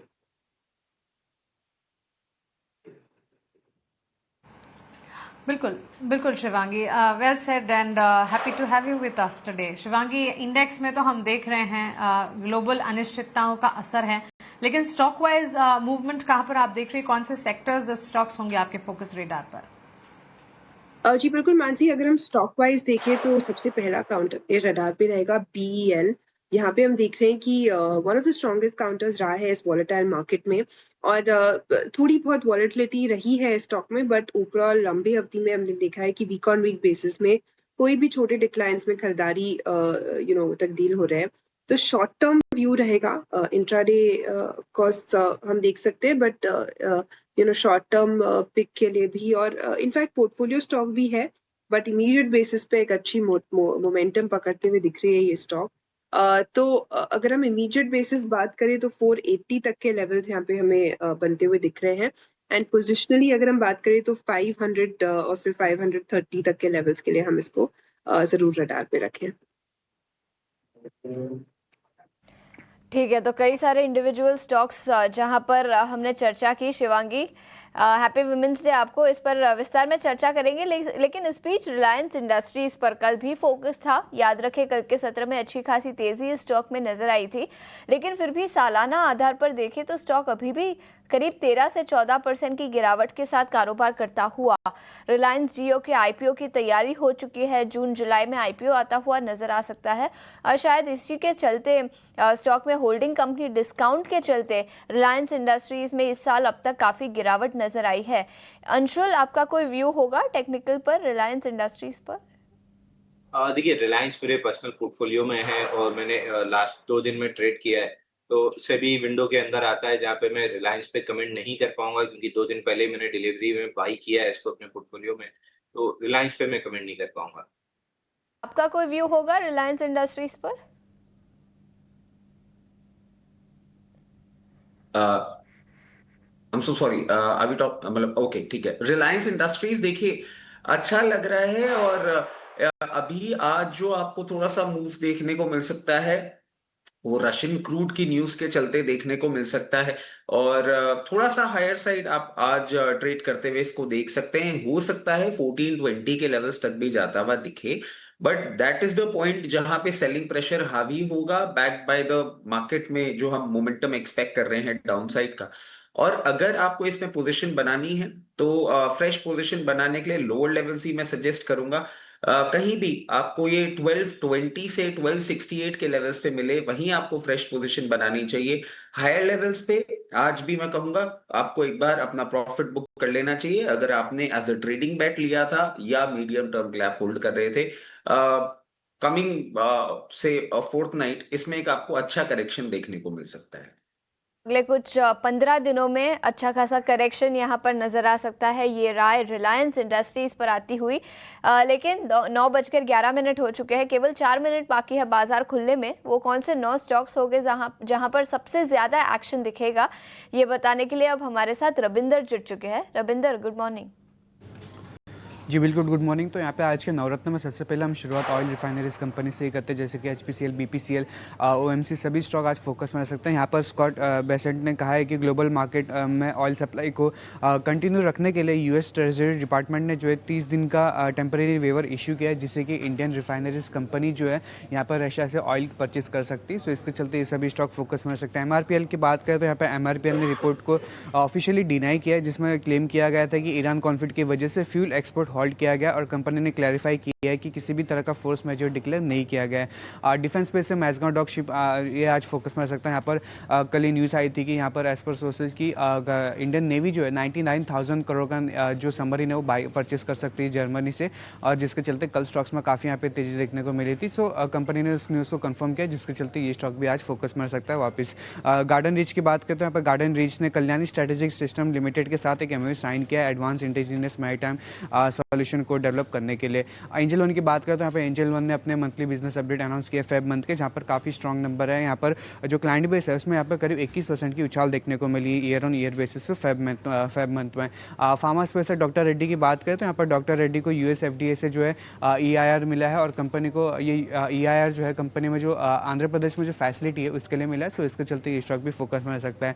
फ्रैक्चुअल एनालिटिक्स की बात करें तो यहाँ पर क्वार्टरली रिजल्ट के चलते ये स्टॉक फोकस में रह सकता है, जहाँ पर काफ़ी स्ट्रॉन्ग नंबर आए। यहाँ पर इस कंपनी के, जहाँ पर रेवेन्यू में जो है यहाँ पर 7% की उछाल देखने को मिली सीक्वेंशियल बेसिस पर। और बात करें मार्जिन्स की, तो मार्जिन्स में भी अच्छा खासा जो है करीब 300 बेसिस पॉइंट का यहाँ पे अपटिक देखने को मिला। और प्री मार्केट में स्टॉक्स में जो है 2.5% के आसपास की तेज़ी देखने को मिल रही है।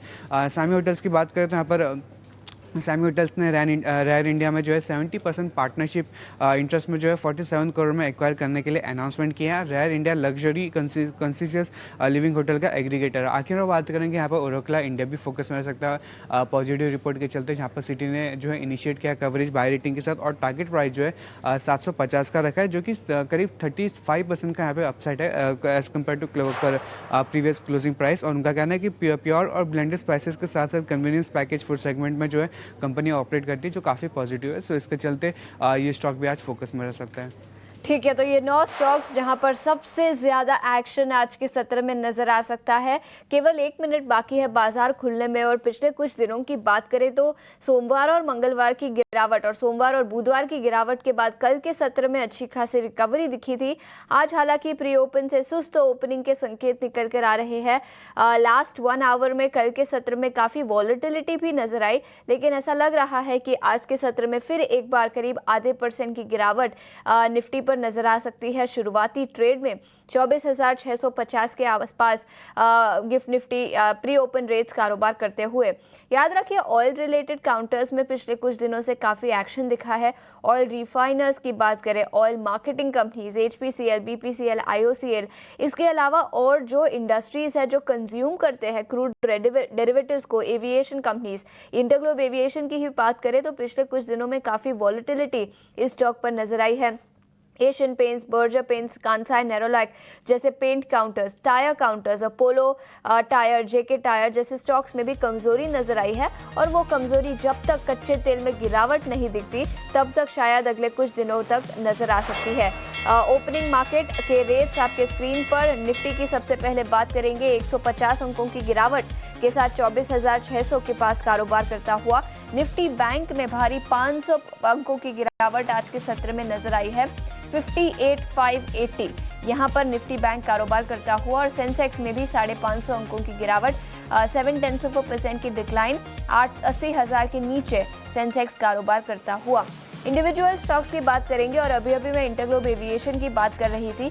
कच्चे तेल के दामों में तेजी नजर आई है। एविएशन टर्बाइन फ्यूल ATF के रेट्स में भी बढ़ोतरी दिखी है ग्लोबल मार्केट में, और इसी के चलते इंटरग्लोब एविएशन पिछले कुछ दिनों से कमजोरी के साथ कारोबार करता हुआ। और आज के सत्र में भी इंडिगो निफ्टी के टॉप लूजर्स में शामिल, करीब 2.5% की गिरावट यहां पर नजर आई है। इसके अलावा लूजिंग साइड पर ICICI बैंक 1.5% नीचे, Tata steel, UltraTech cement, max health care, L&T सभी स्टॉक्स में 1.5% से ज्यादा की गिरावट आज के सत्र में नजर आई है। ICICI बैंक आपके स्क्रीन पर कमजोरी के साथ कारोबार। मेटल काउंटर्स में पिछले कुछ दिनों में वॉलेटिलिटी दिखी है, और वो आज के सत्र में भी कंटिन्यू हो रही है। सरप्राइजिंगली गेनिंग साइड पर IT स्टॉक्स है। पिछले कुछ दिनों में AI में डेवलपमेंट्स के चलते IT सेक्टर पर कमजोरी नजर आई है, लेकिन आज वो रिवर्स हो रही है। इन्फोसिस 1% से ज्यादा ऊपर।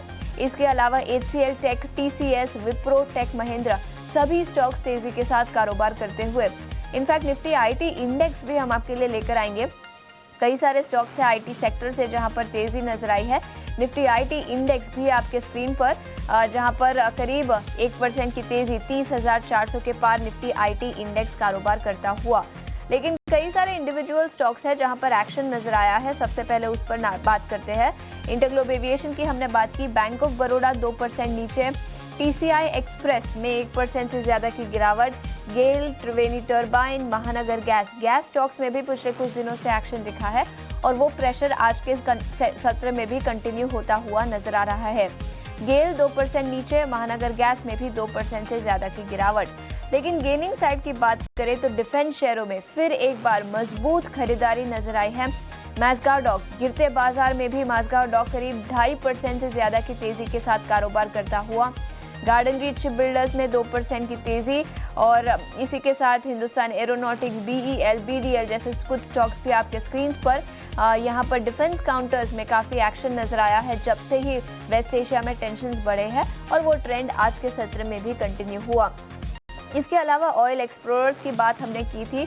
ऑयल इंडिया 1.5% से ज़्यादा की तेज़ी के साथ कारोबार। याद रखें, कच्चे तेल के दाम बढ़ने से इन कंपनियों को फ़ायदा होता है। ऑयल एक्सप्लोरर्स की हम बात कर रहे हैं। ONGC भी आपके स्क्रीन पर। ऑयल इंडिया 1.5% से ज़्यादा की गिरावट के साथ कारोबार 1.5% की तेज़ी के साथ कारोबार करता हुआ, और किर्लोस्कर ऑयल में भी एक्शन नजर आया है। तो कई सारे इंडिविजुअल सेक्टर्स है जहां पर एक्शन दिखा है। निफ्टी 150 अंकों की गिरावट के साथ 24,600 के पास। निफ्टी बैंक 500 अंक गिरकर 58,560 के आसपास कारोबार करता हुआ। इंडिया विक्स में फिर एक बार 3% का उछाल दिखा है, 18.5 के पास वॉलेटिलिटी इंडेक्स कारोबार करता हुआ। डिफेंस शेयर में काफी मजबूती नजर आई है। IT शेयरों में भी कमबैक दिखा है, लेकिन उसके अलावा कोई भी पॉकेट नहीं है ऐसा मार्केट का जहां पर तेजी है। एविएशन स्टॉक्स में गिरावट, बैंकिंग स्टॉक्स में गिरावट, और जो मिडिल ईस्ट एक्सपोजर वाले स्टॉक्स है, LNT की बात करें या इसके अलावा कल्पतरु प्रोजेक्ट्स जैसे स्टॉक्स की बात करें, वहां पर भी गिरावट ही नजर आई है। सेक्टोरल इंडिसेस का हीट मैप आपके स्क्रीन पर, निफ्टी 50 का हीट मैप आपके स्क्रीन पर। सभी IT स्टॉक्स में तेजी, HCL टेक, इन्फोसिस, विप्रो, सभी IT सेक्टर के स्टॉक्स तेजी के साथ कारोबार करते हुए। और डिफेंस सेक्टर से भारत इलेक्ट्रॉनिक्स और भारत डायनामिक्स, इन दोनों स्टॉक्स में भी तेजी नजर आई है। Nifty IT index, oil and gas index और फार्मा, केवल ये 3 या 4 सेक्टोरल इंडिसेस है जहां पर हरे निशान में कारोबार। रियल एस्टेट सेक्टर में 1% से ज्यादा की तेजी। Private sector banks, metal stocks, financial stocks, इसके अलावा PSU बैंकिंग स्टॉक्स, सभी सेक्टर्स गिरावट के साथ कारोबार करते हुए।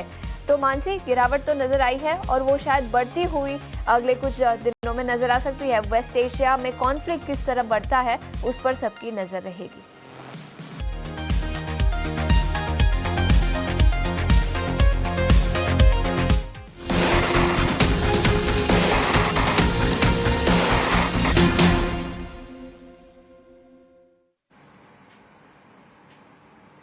एब्सोल्युटली आशीषा, इस वक्त बाजार में जैसे एक्सपेक्टेड था करीब 150 अंकों की बिकवाली की बात हम कर भी रहे थे, और निफ्टी में इसी तरह के संकेत मिलते हुए सेंसेक्स में करीब 500 अंकों की गिरावट देखने को मिली। अब बैंक निफ्टी भी हम देख रहे हैं 58,536 के स्तर, 500 अंकों की बिकवाली। यहाँ पर छोटे मझौले स्टॉक्स में भी डाउन ट्रेंड्स हैं। हालांकि छोटे मझौले और लार्जर प्लेयर्स में भी IT स्पेस पर फोकस रखिएगा जरूर, क्योंकि ये एक सेक्टर है लगातार खबरों के चलते भी फोकस रेडार पर है, और इसके अलावा भी AI ट्रांसफॉर्मेशन के साथ कंपनियां एक एक कर पिवट करती हुई नजर आ रही हैं।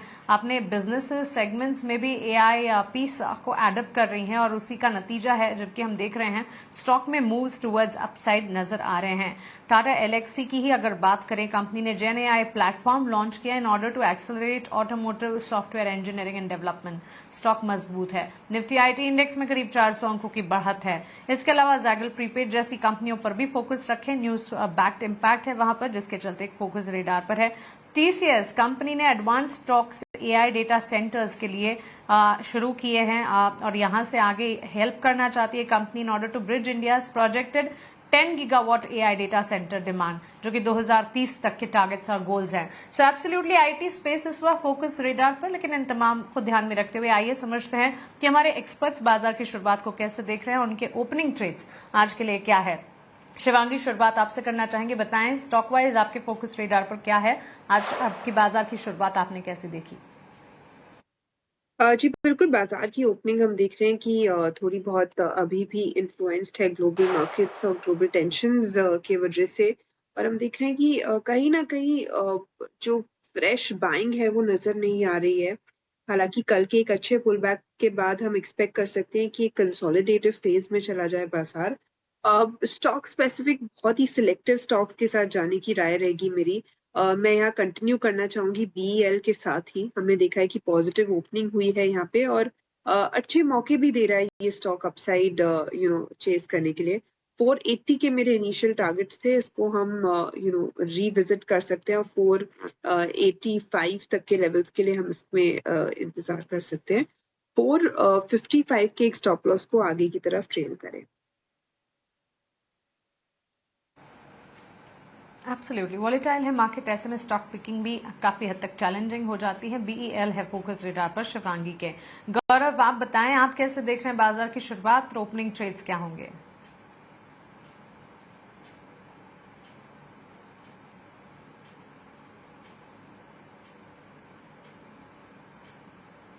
Gaurav, please unmute yourself. Oh, apologies for that. So I was saying that 24,800 एक important crucial hurdle है for Nifty index and जैसे मैंने अपने opening note में कहा था for Bank Nifty it is 59,200. तो ये levels एक बार breach होंगे तभी एक upward का smooth sailing दिखेगा. But अभी जितना भी देर का trade हुआ है उसके अंदर एक positive factor नजर आया that the market bet is positive और उसका reason है कि small cap शेयरों में आज buying interest नजर आ रहा है. जो स्टॉक मैंने चुना है that is Bombay stock exchange. BSE के शेयर में अच्छी चाल नजर आ रही है. 2800 ऑल दो ब्रेकआउट पॉइंट है, थोड़ा सा प्रीएम्प्ट कर रहे हैं. करंट रेट है 2780, इस पे बाय कर सकते हैं. Stop loss is place close by 2700 का एक स्टॉप लॉस लेके पोजिशनल बेसिस पे 2850 से 2950 तक के टारगेट्स मैं एक्सपेक्ट कर रहा हूँ स्टॉक के अंदर. Apart from this JSW Infra and Natco Pharma मैंने अपने इनिशियल मॉर्निंग अपडेट में स्टॉक्स दिए थे. Both are doing well. अगर हमारे व्यूअर्स उसे नहीं कैच अप कर पाए हैं तो there is still lot of room left. वो अभी भी उसे दोनों ही स्टॉक्स को कंसिडर कर सकते हैं. ऑलराइट, तो चलिए BSE लिमिटेड और फार्मा स्पेस से जुड़ी स्क्रिप्ट नेटको फार्मा इस वक्त फोकस रेडार पर. हमारे एक्सपर्ट JSW इंफ्रा पर भी नजर है, 2-2.5% तक की तेजी और यहाँ पर भी एज अ स्ट्रैटेजी गौरव की तरफ से राय मिलती हुई. अंशुल जी, आप बताएं क्या है आपके ओपनिंग ट्रेड्स? देखिए, दो स्टॉक रहेंगे. पहला बेलराइज रहेगा. बेलराइज में फ्लैग पैटर्न की फॉर्मेशन है 193 के अराउंड, इसको बाई करके चलना चाहिए. स्टॉप लॉस आपका 189 का रहेगा और ऊपर में टारगेट 201 रुपीज का रहेगा. और दूसरा स्टॉक जो बाई रहेगा वो फिन केबल्स रहेगा. केबल एंड वायर में वैसे भी काफी अच्छा अट्रैक्शन बना हुआ है. 2 दिन की इनसाइड बार से ब्रेकआउट लेने की कोशिश कर रहा है फिन केबल्स. इस स्टॉक को 929 पे बाई करना है. स्टॉप लॉस आपका 910 का रहेगा और टारगेट आपका 960 के अराउंड का रहेगा. इसके साथ 3 अपडेट्स भी रहेंगी. एक कल पॉलीकैब हमने BTST दिया था, वहां पे 8,605 रुपए आ गया है. 8,565 से 45 रुपीज का प्रॉफिट बन रहा है. प्रॉफिट बुक करना चाहिए. नवीन फ्लोरिन में भी कल बाई दिया था, वहां से 65 रुपीज ऊपर है. 65 रुपीज प्रॉफिट बन रहा है, बुक करना चाहिए. किर्लोस्कर इंजन कल बाई दिया था, 40 रुपीज ऊपर है बाई प्राइस से, प्रॉफिट बुक करना चाहिए. और कल क्लोजिंग ट्रेड में आपने IT स्टॉक्स में बाउंस बैक के लिए स्टॉक पूछा था, जिसमें 1300 पे इन्फोसिस हमने सजेस्ट किया था. यहाँ भी 27-28 रुपए प्रॉफिट मिल रहा है. इन्फोसिस में भी प्रॉफिट बुक करना चाहिए. इन 4-5 में कैपिटल फ्री हो जाए तो फिर बेलराइज और फिन केबल्स 2 स्टॉक लेना चाहिए. चलिए, तो बिल्कुल जो पिछले दिए कॉल्स अंशुल के थे उनमें से प्रॉफिट बुक करने की राय भी आपको दे दी और उसके बाद जब आपके पास कैपिटल आ जाए तो कौन से स्टॉक्स आपको खरीदने हैं वो भी बताए हैं अंशुल जी ने. रचित जी, आप बताएं आपके ओपनिंग ट्रेड्स क्या होंगे? मैम, सबसे पहले अभी मॉल में जो हमने बाई कॉल दी थी उसका टारगेट हिट हो गया है फर्स्ट, तो चाहे तो उसमें प्रॉफिट बुक कर सकते हैं. थैंकफुली मार्केट थोड़ा सा सपोर्ट कर गया and this will be the third day in this entire week जब हम ओपनिंग ट्रेड में एक ही कॉल लेकर आ रहे हैं बार बार. एंड थैंकफुली वो काम भी कर रही है इतने दिनों से. इन्फोसिस यहाँ पे कल भी हमने सेल कॉल दी थी, हमारा टारगेट हिट हो गया था और उसके पहले वाले दिन भी. आज भी हम वापस सेल कॉल देंगे. क्लियर केस है, ये एक बाउंस बैक है और सस्टेनेबल नहीं है. 1324-25 लेवल्स पे चल रहा है, यहाँ पे हम शॉर्ट इनिशिएट कर सकते हैं. 1298 का होगा टारगेट और 1348 का होगा स्टॉप लॉस. इन 2 लेवल्स को ध्यान रखते हुए आप इन्फोसिस में शॉर्ट जा सकते हैं. या राइट. इनफैक्ट रचित, इन्फोसिस में डाउन साइड इस वक्त आपकी रणनीति और पिछले 2-3 सेशन से आपके फोकस रेडार पर है. लेकिन इन्फोसिस के अलावा कुछ और IT स्पेस से जुड़े स्टॉक्स हैं. आपका टेक मैं ओवरऑल IT पर जानना चाहूंगी. क्या अभी आप डाउन साइड ही देखते हैं, क्योंकि टाटा एलेक्सी जैसे स्टॉक हैं वो अपने जेन AI प्लेटफॉर्म को लॉन्च कर रहे हैं. इसके अलावा टाटा कंसल्टेंसी ने भी AI डेटा सेंटर्स को लेकर एडवांस स्टॉक्स शुरू कर दिए हैं in order to meet the targets by 2030, जो कि 10 gigawatt AI data centre demand के टारगेट्स हैं. विप्रो में भी ताजा बोर्ड ऑफ डायरेक्टर्स की अपॉइंटमेंट इसीलिए हो रही है ताकि AI और डिजिटल ट्रांसफॉर्मेशन पर फोकस किया जा सके. In the light of this, how do you see the IT sector? Ma'am, we are already very, very late for this. Practically, the way China has positioned itself और उसके साथ साथ आप देखें यूएस भी बहुत एग्रेसिवली आगे जा चुके हैं। कुछ कुछ हम एशियन कंट्रीज देखें जो एआई प्लेटफॉर्म्स को बहुत एडवांस स्टेज पे लेके जा चुके हैं। Given a chance, if it would have been that easy, हम बहुत इजीली इसको अपने सिस्टम में इंटीग्रेट कर सकते थे, बट नहीं, it will take us some time. हमें एआई समझने में, उसको अपने सिस्टम में इंटीग्रेट करने में टाइम लगेगा। That will involve a lot of cost, that will involve a lot of transitions, जो प्रॉब्लमेटिक जरूर हमें देखने को मिलेगा। आईटी इंडेक्स में आप देखें, जब पहली बार ये न्यूज आई थी 37,000 था, हम तब से एक शॉर्ट कॉल पे ही बैठे हुए हैं जब एंथ्रोपिक का पहला अनाउंसमेंट देखने को मिला था। 29,000 के लेवल्स हम एक्सपेक्ट कर रहे थे, जो कि एक बार आपको आते हुए भी दिख गए हैं। ये ट्रांजिशन बहुत पेनफुल होने वाला है। जो जॉब कट्स इनको करने होंगे वो भी बहुत इजी नहीं होगा।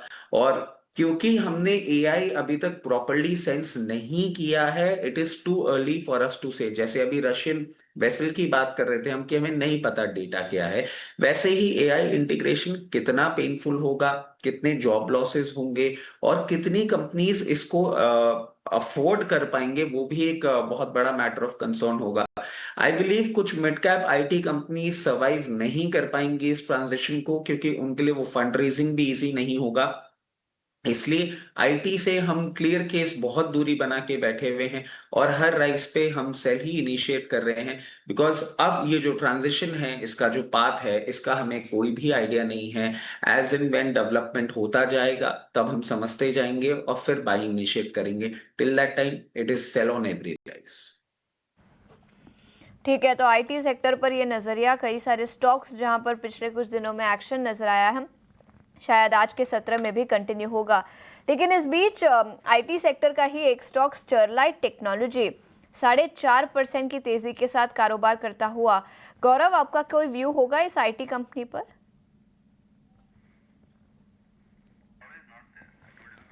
ठीक है, रचित, आपका कोई व्यू? स्टरलाइट टेक्नोलॉजी 4% की तेजी के साथ निफ्टी 500 के टॉप गेनर्स में ये स्टॉक शामिल है। देखिए, विद डिस्क्लेमर, स्टरलाइट टेक्नोलॉजीज में हमारा कवरेज थोड़ा टाइम से चल रहा है। अराउंड 96 लेवल से हम इसमें लॉन्ग इनिशिएट करके बैठे हुए हैं। प्रॉफिट बुकिंग अभी तक नहीं करी है और इसके पीछे आप समझें तो क्लियर केस ये है कि ये जिस तरीके से पूरा केबल बिजनेस में है, एआई इंटीग्रेशन, डेटा सेंटर्स और उन सब ने बहुत अच्छे से आपको स्टरलाइट टेक्नोलॉजीज के पूरे सेटअप की यूटिलिटी जरूर देखने को मिलेगी। जिस तरीके से पोजीशनड है, हो सकता है मार्केट में करेक्शन के चलते आपको कभी ये एक मैसिव डाउनसाइड अगर रजिस्टर करे, क्योंकि अपमूव बहुत अच्छा किया है इसने, तो 156 से 164 की रेंज में एक बार ट्रेड करता हुआ दिख जाए, बट मुझे नहीं लगता उससे ट्रेंड चेंज होगा।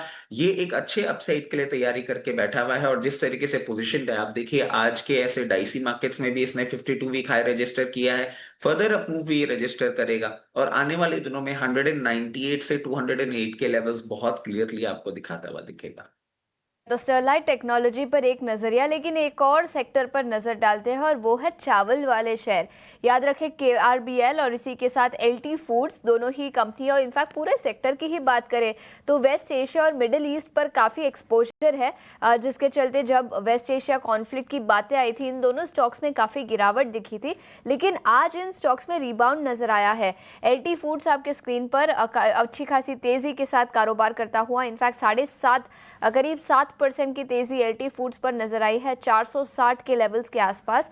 और इसी के साथ KRBL भी 3% चढ़ा हुआ नजर आया है। तो दोनों ही चावल वाले शेयर, अच्छा खासा एक्शन इन दोनों स्टॉक्स पर आज के सत्र में दिख रहा है। अंशुल, क्या राय होगी, टेक्निकल नजरिया क्या होगा KRBL और LT फूड्स, इन दोनों ही स्टॉक्स पर? देखिए, केआरबीएल में तो रिलेटिव वीकनेस है, तो यहाँ पे किसी तरह की बाई की सलाह नहीं रहेगी, लेकिन एलटी फूड्स बहुत इंटरेस्टिंग स्टॉक है। कल इसने पिछले 4 हफ्ते की बेरिश मूव को आउटसाइड रिवर्सल से बुलिश मूव दिया है। वॉल्यूम राइज कल 6,363% था, 46 मिलियन का वॉल्यूम था। ये स्टॉक बहुत आराम से 500 रुपए पे जो अनमिटिगेटेड रेजिस्टेंस है उसको टेस्ट करने के लिए जा सकता है। बैक्ड बाय वॉल्यूम है, 6,362% वॉल्यूम राइज दिखाता है कि कहीं ना कहीं इंस्टीट्यूशन का इंटरेस्ट जरूर है। यहाँ से अगर चाहे तो एक छोटी सी लॉन्ग पोजीशंस लिमिटेड एक्सपोजर के साथ लॉन्ग पोजीशन इनिशिएट कर सकते हैं। 489 से 500 का टारगेट आपको मिल सकता है। स्टॉप लॉस आज का लो ले लेना चाहिए 442 का। तो यहाँ पे एक अपॉर्चुनिटी है जहाँ पे आप आराम से 40 रुपए कमा सकते हैं। तो यहाँ पे एक लॉन्ग पोजीशन इनिशिएट कर सकते हैं। ओके, एलटी फूड्स में एक लॉन्ग पोजीशन इनिशिएट की जा सकती है, एग्जिस्टिंग पोजीशंस को कायम रखा जा सकता है। करीब 7% के गेन्स इस वक्त ये स्टॉक में रिफ्लेक्ट होते हुए नजर आ रहे हैं। लेकिन एक नजर फेयर इंडिकेटर इंडिया विक्स पर भी होनी चाहिए। इंडिया विक्स में स्पाइक अप है, कंसर्न है। करीब 3% के गेन्स इस वक्त इंडिया विक्स में 18 के लेवल्स पर कामकाज है, दर्शाता है कि बाजार में वॉलेटिलिटी लगातार बढ़ती हुई दिख रही है। इस बीच रचित सोलर इंडस्ट्रीज के चार्ट्स को एक बार पुल अप करेंगे। स्टॉक अच्छे खासे मोमेंटम के साथ पिछले कई सेशन में बाजार की वॉलेटिलिटी में भी परफॉर्म कर रहा है। आज के सत्र में भी अगर आप देखेंगे, सोलर इंडस्ट्री 4.25% के गेन्स दिखाता हुआ 15,274 के लेवल्स पर इस वक्त कामकाज हम देख रहे हैं। सिर्फ और सिर्फ पिछले 4 से 5 ट्रेडिंग सेशन के चार्ट्स को अगर पुल अप करें, ऑलमोस्ट 11% के गेन्स ये स्टॉक ने दिखाए हैं। जिनकी एग्जिस्टिंग पोजीशन है उनके लिए राय क्या होगी और किन स्तरों पर एंट्री अपॉर्चुनिटी ढूंढी जा सकती है?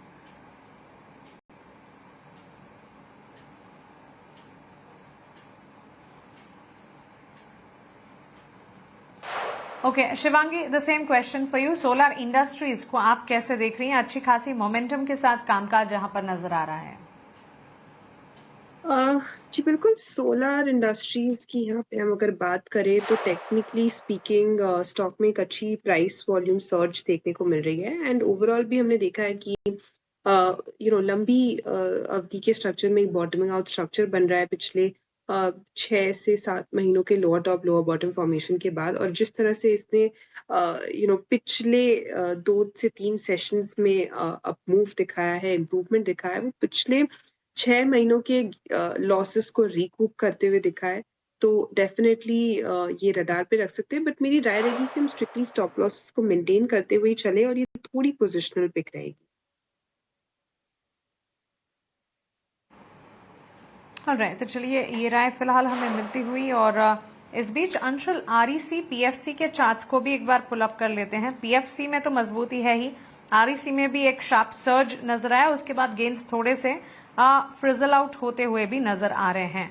दोनों चार्ट्स को देखें, आरईसी पा फाइनेंस कॉर्पोरेशन इनफैक्ट अब भी तेजी कायम रखते हुए 422 दिन के उच्चतम स्तर ही देख रहा है। क्या राय होगी?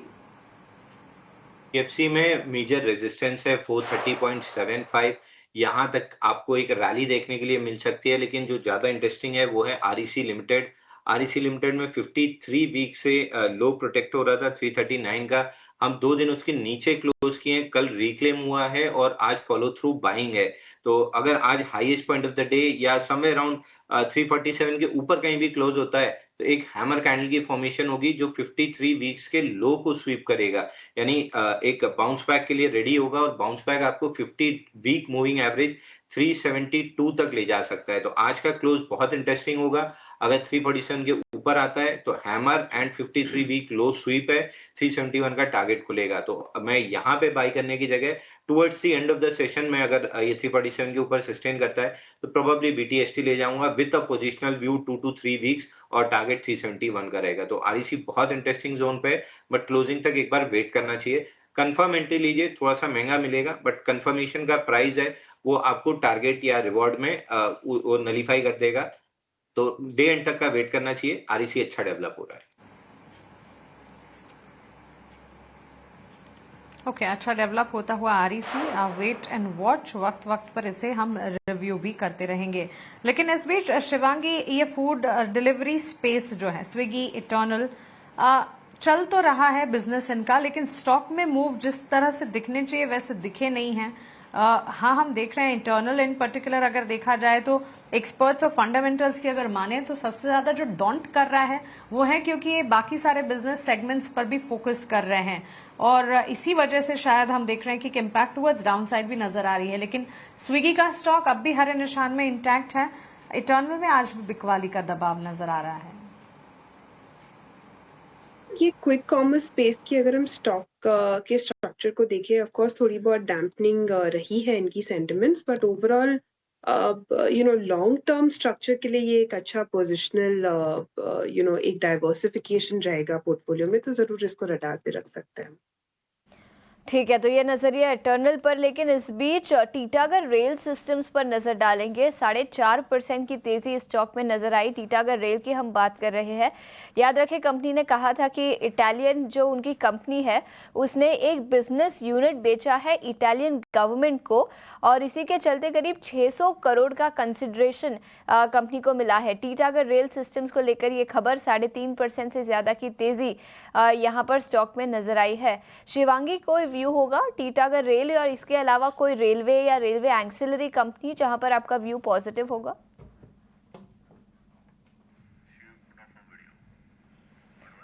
ठीक है अंशुल, शिवांगी से संपर्क नहीं हो पा रहा, आपका व्यू क्या होगा टीटागढ़ रेल पर?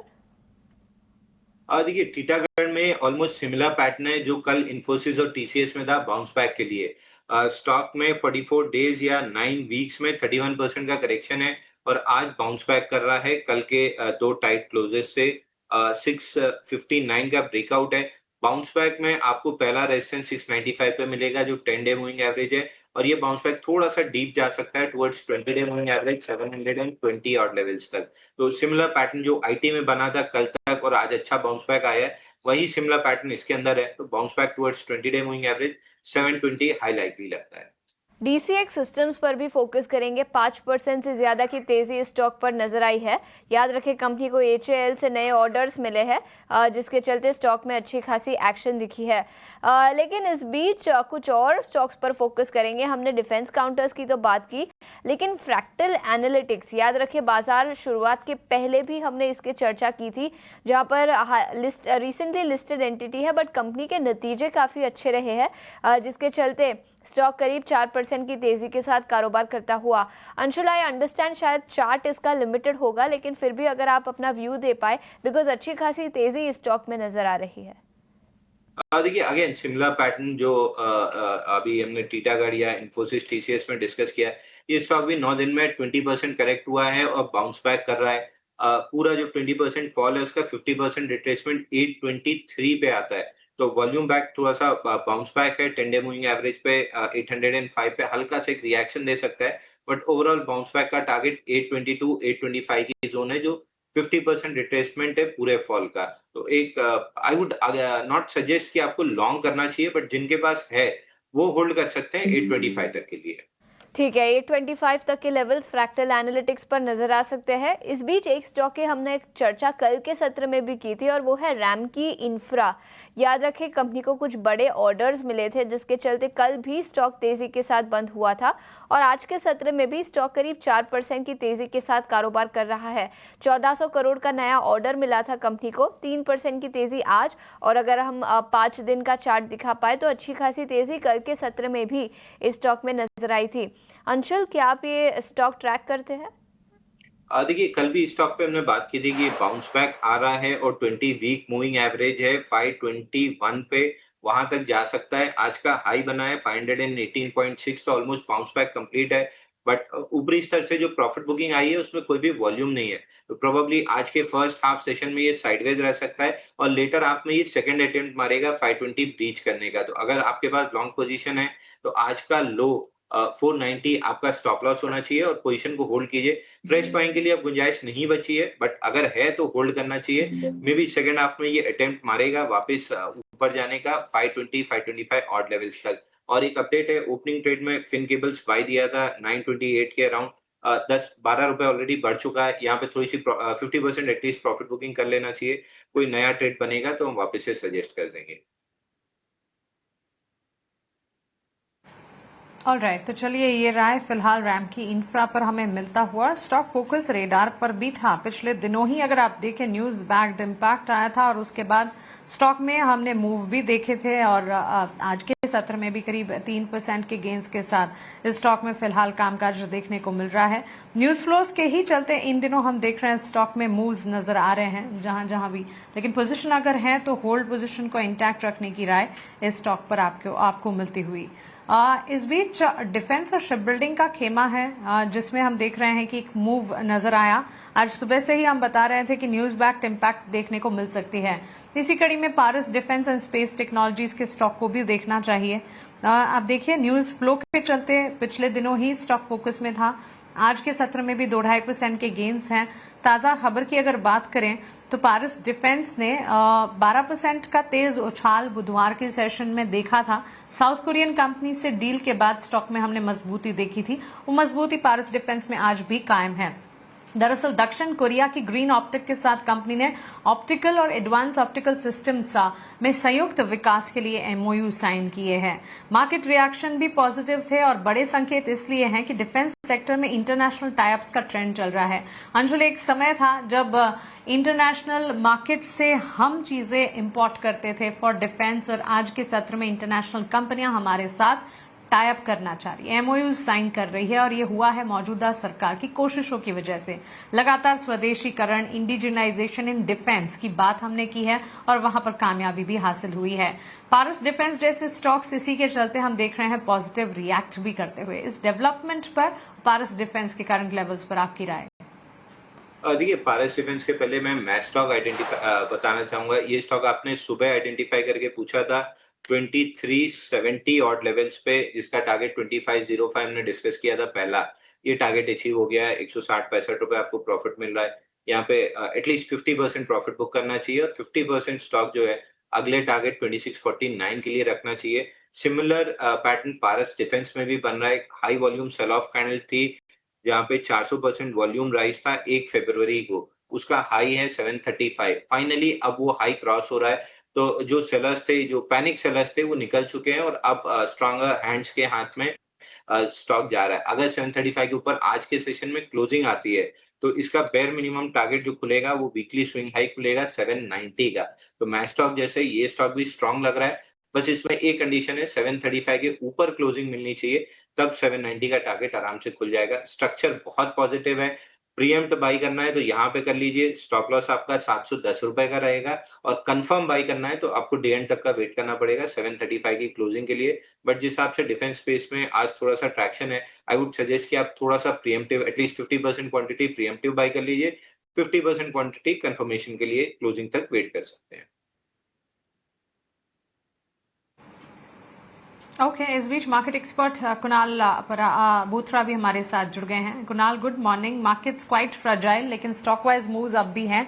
कैसे देख रहे हैं बाजार की चाल और आपकी तरफ से स्टॉक स्पेसिफिक रिकमेंडेशंस क्या होंगे? जी हाँ, मेरा मानना है कि आई थिंक बहुत अच्छा मूव है मार्केट्स का ये अगर इंडेक्स को ना देखें, बिकॉज फिलहाल ऐसा लग रहा है कि जो इंडेक्स में सेलिंग है वो purely because of selective large caps है, जिसकी वजह से इतनी ज़्यादा सेलिंग हम या नेगेटिविटी देख रहे हैं इंडेक्स में।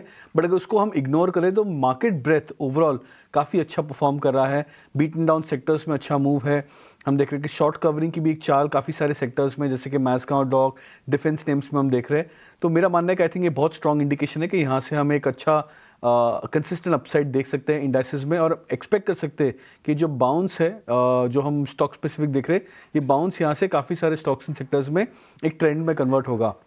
कुछ एक बाय कॉल्स जो मैं यहाँ पे इनिशिएट करूँगा। भारत डायनामिक्स एक बहुत इंटरेस्टिंग चार्ट है, BDL। मैं इसको बाय सजेस्ट करूँगा। 1340 के आसपास ट्रेड कर रहा है स्टॉक, बट मेरा मानना है कि आई थिंक ये एक क्लासिकल ब्रेकआउट कैंडिडेट है। स्विंग ब्रेकआउट के लेवल्स को पार कर चुका है स्टॉक, अपने 20 DMA के लेवल्स से हायर चल रहा है, तो मैं इसको सजेस्ट करूँगा बाय के लिए। यहाँ पे शॉर्ट टर्म टारगेट रख सकते हैं करीबन 1385 का और स्टॉप लॉस रख सकते हैं 1325 का। सेकेंड जो बाय कॉल मैं सजेस्ट करूंगा वो PSU बैंक्स में से रहेगा। कैनरा बैंक, हालांकि स्टॉक ने लास्ट 4 से 5 दिन में एक अच्छा खासा करेक्शन दिया है, 160 के आसपास से करीबन 150 के नीचे ट्रेड कर रहा है, बट मेरा मानना है कि आई थिंक करंट लेवल से PSU बैंकिंग स्टॉक्स में वापस से वो जोश है, एक अप ट्रेंड हम देख सकते हैं आने वाले कुछ एक दिनों में, जैसे मार्केट एक कॉन्फिडेंट अपसाइड में जाएगा। तो PSU बैंक्स पे बाय कॉल कैनरा बैंक पे सजेस्ट करूंगा। 157 का टारगेट, स्टॉप लॉस 146 का। ठीक है, BDL और इसके अलावा कुछ और डिफेंस स्टॉक्स की बात हमने की, लेकिन Kunal, garden reach ship builders पर कोई नजरिया? 3.5% की तेजी के साथ स्टॉक कारोबार करता हुआ। हालांकि यहाँ पर एक खबर भी है कि कंपनी ने मेमोरेंडम ऑफ अंडरस्टैंडिंग साइन किया है कल्याणी स्ट्रेटेजिक सिस्टम्स के साथ एडवांस इंडिजीनियस मैरीटाइम सॉल्यूशंस बनाने के लिए। इस स्टॉक पर कोई नजरिया? 5% से ज्यादा की तेजी यहाँ पर है अब। तो काफ़ी सारे जो शिपिंग कंपनीज है जैसे कि मैस्काउ, डॉक, जीआरएससी, इन सब में अच्छा मूव आ रहा है। मेरा मानना है कि आई थिंक ये एक स्ट्रॉन्ग सेक्टोरल मूव बन सकता है, बिकॉज 2 दिन से अगर हम देखें तो इनमें एक अच्छा खासा उछाल आया था। 2 दिन पहले भी या 2-3 दिन पहले के स्विंग लो से भी देखें तो ये स्टॉक्स अपने हायर जोन पे वापस आ चुके हैं। एक शॉर्ट कवरिंग का मूव भी हम देख रहे हैं इन स्टॉक्स में। तो काफ़ी सारे जो पैरामीटर्स है वो चेंज हो रहे हैं पॉजिटिव साइड में शिपिंग कंपनीज के लिए। तो मैं जीआरएससी में स्पेसिफिकली तो नहीं, बट मेरा मानना है कि मैस्काउ डॉक एक बेटर चार्ट है, एक बेटर स्टॉक है जो यहाँ पे ट्रेड इनिशिएट कर सकते हैं। और हम बहुत बार देखते हैं कि मैस्काउ डॉक जनरली सबसे पहले मूव करता है, जीआरएससी फॉलो करता है थोड़ा लेट, बट हाँ वो स्टॉक कैचअप भी अच्छा कर सकता है। तो अगर उस लिहाज से भी ट्रेड करना चाहे तो थोड़ा सा पोजिशनल टाइम फ्रेम या एक स्विंग टाइम फ्रेम रख सकते हैं ट्रेडर्स, जीआरएससी में भी बेट ले सकते हैं। बट अगर इमीडिएट मोमेंटम के लिए प्ले करना है तो आई थिंक मैस्काउ डॉक एक बेटर चार्ट बन सकता है। ओके, सो ये राय और लगातार शिप बिल्डिंग और डिफेंस स्पेस से हमारे एक्सपर्ट्स के फोकस रेडार पर हो भी क्यों ना, लगभग सारे स्टॉक इस स्पेस से जुड़े हुए अच्छा खासा मोमेंटम वो भी इतने वॉलेटाइल मार्केट में दिखा रहे हैं। 8% की तेजी मैस्काउ डॉक में फिलहाल नजर आ रही है। एक और स्टॉक पुल अप करते हैं, power India. Anshul, power India के स्टॉक को एक बार देखें, अच्छी मजबूती है और इस वक्त इनके उच्चतम स्तर पर यह स्टॉक कामकाज करता हुआ नजर आ रहा है। पिछले कुछ सेशंस में भी स्टॉक ने मूव दिखाए जरूर हैं। 1 महीने के चार्ट्स को पुल अप करेंगे, करीब 20% के रिटर्न्स इस स्टॉक ने दिए हैं। पिछले 6 महीने से ही ये स्टॉक चल रहा है, अच्छे मूव्स दिखा रहा है। क्या लगता है जिनकी पोजीशन है, जो लोग नई पोजीशन बनाना चाह रहे हैं, आउट परफॉर्म की रेटिंग एनालिस्ट की रेटिंग में तो नजर आ रही है, आपका टेक्निकल नजरिया क्या कहता है?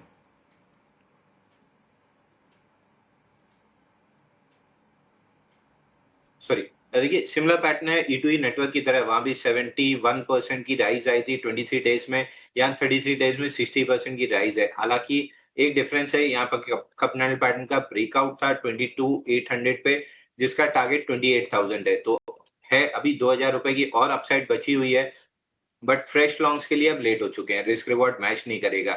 अगर आपके पास एग्जिस्टिंग पोजीशंस है तो 24,195 का स्टॉप लॉस ले लीजिए, 28,000 तक का टारगेट ले लीजिए, बट फ्रेश बाइंग के लिहाज से बहुत लेट हो चुके हैं। 33 डेज में 60% स्टॉक मूव कर चुका है, तो अब नहीं बनती है फ्रेश बाई। है तो बिल्कुल होल्ड करना चाहिए। और इसके साथ मानसी जी 2 अपडेट भी हैं। एक पेलराइज ओपनिंग ट्रेड में 192.50 में दिया था, 197 रुपीज हो गया है। यहाँ पे प्रॉफिट बुक करना चाहिए, लगभग 4-4.5 रुपए मिल रहा है। और एक सोलर इंडस्ट्री 2 दिन पहले इसको बाई दिया था एट 14,480, यहाँ पे 15,800 तक का टारगेट था, 15,576 का हाई बना है। तो यहाँ पे एक बार प्रॉफिट बुक कर लेना चाहिए। इन चीजों से अगर कैपिटल खाली हुई हो तो L&T फूड्स, जो स्टॉक हमने थोड़ी देर पहले डिस्कस किया था, वहां बहुत अच्छा पैटर्न बन रहा है, वहां पे कैपिटल शिफ्ट कर सकते हैं। ऑलराइट, तो चलिए ये राय फिलहाल हमें मिलती हुई, और कांग्रेचुलेशंस अंशुल, आपकी दी कॉल्स जो हैं वो वर्कआउट कर रही है। इस वक्त अगर आप देखेंगे IT sector, energy space, mid select और फार्मास्यूटिकल स्पेस से हम देख रहे हैं मूव्स, बाजार को संभालने की कोशिश हो रही है। ऑन दी फ्लिप साइड हम देख रहे हैं banks and financials, auto, in particular PSU bank, real estate, metal, FMCG, in this order बिकवाली का दबाव झेलते हुए। कुणाल, इस वक्त ये जो मार्केट के सिनेरियोज हैं, इसमें फार्मा एज डिफेंसिव अपनी भूमिका निभा रहा है। जो सेक्टर्स टूट रहे हैं, गिर रहे हैं, उनमें कोई कन्विक्शन, अगर गिरावट में खरीदारी के मौके कहीं पर बन रहे हैं तो बताएं, या फिर फार्मा जो चल रहा है वहां पर अगर कोई एंट्री अपॉर्चुनिटी बन रही है तो बताएं। तो सिलेक्टिव स्टॉक्स है फार्मा स्टॉक्स में से। मेरा मानना है कि आई थिंक जो सबसे स्ट्रॉन्ग चार्ट है वो है लुपिन का, लार्ज कैप फार्मा स्टॉक्स की बात करें तो। उसके बाद में ग्लेनमार्क फार्मा, इसमें भी एक अच्छा मूव, एक अच्छा पैटर्न हमने देखा है कुछ एक हफ्तों से उभरता हुआ है। बट काफ़ी सारे अदर फार्मा स्टॉक्स है वो अभी भी अंडर परफॉर्मिंग है। सिप्ला अंडर परफॉर्मिंग है, स्टॉक अपने 200 DMA से भी नीचे ट्रेड कर रहा है। सन फार्मा भी करीबन 1700 और 1800 के रेंज में ट्रेड कर रहा है काफ़ी टाइम से। तो ऐसा लग रहा है कि आई थिंक फार्मा स्टॉक्स में जो मूव है वो बहुत सिलेक्टिव है। बट अगर एक अंडर परफॉर्मिंग सेक्टर की बात करूँ जहाँ से मुझे ऐसा लग रहा है शायद यहाँ से ट्रेंड रिवर्सल होने की आशंका है, वो हो सकता है कि IT स्टॉक्स, बिकॉज काफ़ी सारे जो लार्ज कैप और मिड कैप IT स्टॉक्स है वो अपने ओवरसोल्ड टेरिटरी से वापस से रिवर्स कर रहे हैं। तो यहाँ से बन सकता है एक फेज़ जहाँ पे IT स्टॉक्स एक अच्छा खासा परफॉर्म कर सकते हैं ट्रेडिंग के लिहाज से। हाँ, अगर न्यूज़ फ्लो बेटर हो जाती है तो हो सकता है कि ये जो शॉर्ट कवरिंग मूव है या एक शॉर्ट टर्म अपसाइड है, ये एक बहुत बड़ा ट्रेंड ले सकती है आईटी स्टॉक्स में से, बट उसके लिए हमें शायद थोड़ा वेट करना पड़ेगा।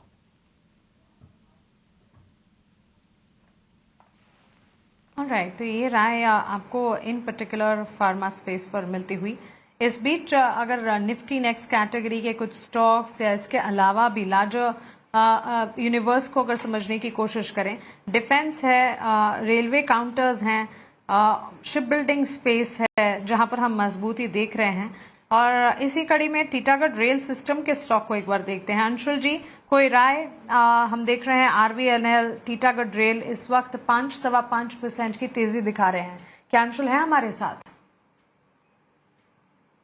बिल्कुल। देखिए, आरवीएनएल और रेलवे वाले काउंटर में केवल टीटागढ़ है जहां पे बहुत स्ट्रांग बाउंस बैक आया है, तो मैं टीटागढ़ पे ही बेट करना चाहूंगा। 20-डे मूविंग एवरेज 720 के अराउंड है, यहां तक बाउंस बैक आ सकता है। आईआरएफसी, आरवीएनएल, इन सब में हल्के हल्के बाउंस बैक है, but Titagarh clearly relative strength दिखा रहा है in terms of bounce back. ये स्टॉक भी 44 डेज में 31% करेक्ट हुआ था, तो स्ट्रॉन्गर मतलब तेज फॉल था और स्ट्रॉन्गर बाउंस बैक दिख सकता है। तो अगर लॉन्ग अपॉर्चुनिटी खोज भी रहे हैं तो टीटागढ़ में खोजना चाहिए। 20-डे मूविंग एवरेज 720 के अराउंड है, यहाँ तक एक बाउंस बैक बन सकता है। ठीक है, तो ये नजरिया रेलवे सेक्टर के कुछ काउंटर्स पर, लेकिन इस बीच बैंकिंग सेक्टर के कुछ स्टॉक्स पर नजर डालेंगे। और कुणाल, आपसे व्यू लेना चाहूंगी। आईसीआईसीआई बैंक 2% नीचे, एक्सिस बैंक 1.5% नीचे, एचडीएफसी जैसे कुछ स्टॉक्स में भी कमजोरी नजर आ रही है। क्या व्यू होगा इन प्राइवेट सेक्टर बैंक्स पर?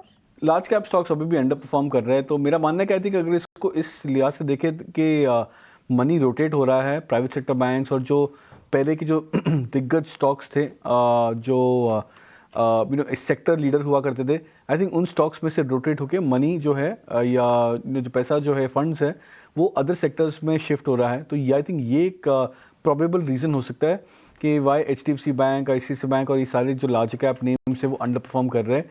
तो मेरा मानना है कि आई थिंक ये एक सेक्टोरल ट्रेंड है, इसके अगेंस्ट ट्रेड नहीं लेना चाहिए, बिकॉज बहुत बार होता है कि जब सेक्टर ट्रेंड्स आते हैं तो वो जो ट्रेंड्स होते हैं वो बहुत दिनों और बहुत हफ्तों तक भी लास्ट कर सकते हैं। तो मेरा मानना है कि आई थिंक ये क्लासिक सेक्टर ट्रेंड है। फिलहाल ऐसा लग रहा है कि जो प्राइवेट सेक्टर बैंकिंग में वीकनेस है वो अभी भी बरकरार रहेगी। ठीक है, तो ये व्यू प्राइवेट सेक्टर बैंक्स पिछले कुछ दिनों से अंडर परफॉर्मेंस रहा है। कुणाल, शुक्रिया समय निकालकर हमारे साथ ईटी नाउ स्वदेश पर जुड़ने के लिए। एक छोटे से ब्रेक के लिए रुकेंगे, लेकिन ब्रेक के बाद काफ़ी खबरें लेकर आएंगे, बने रहिए हमारे साथ।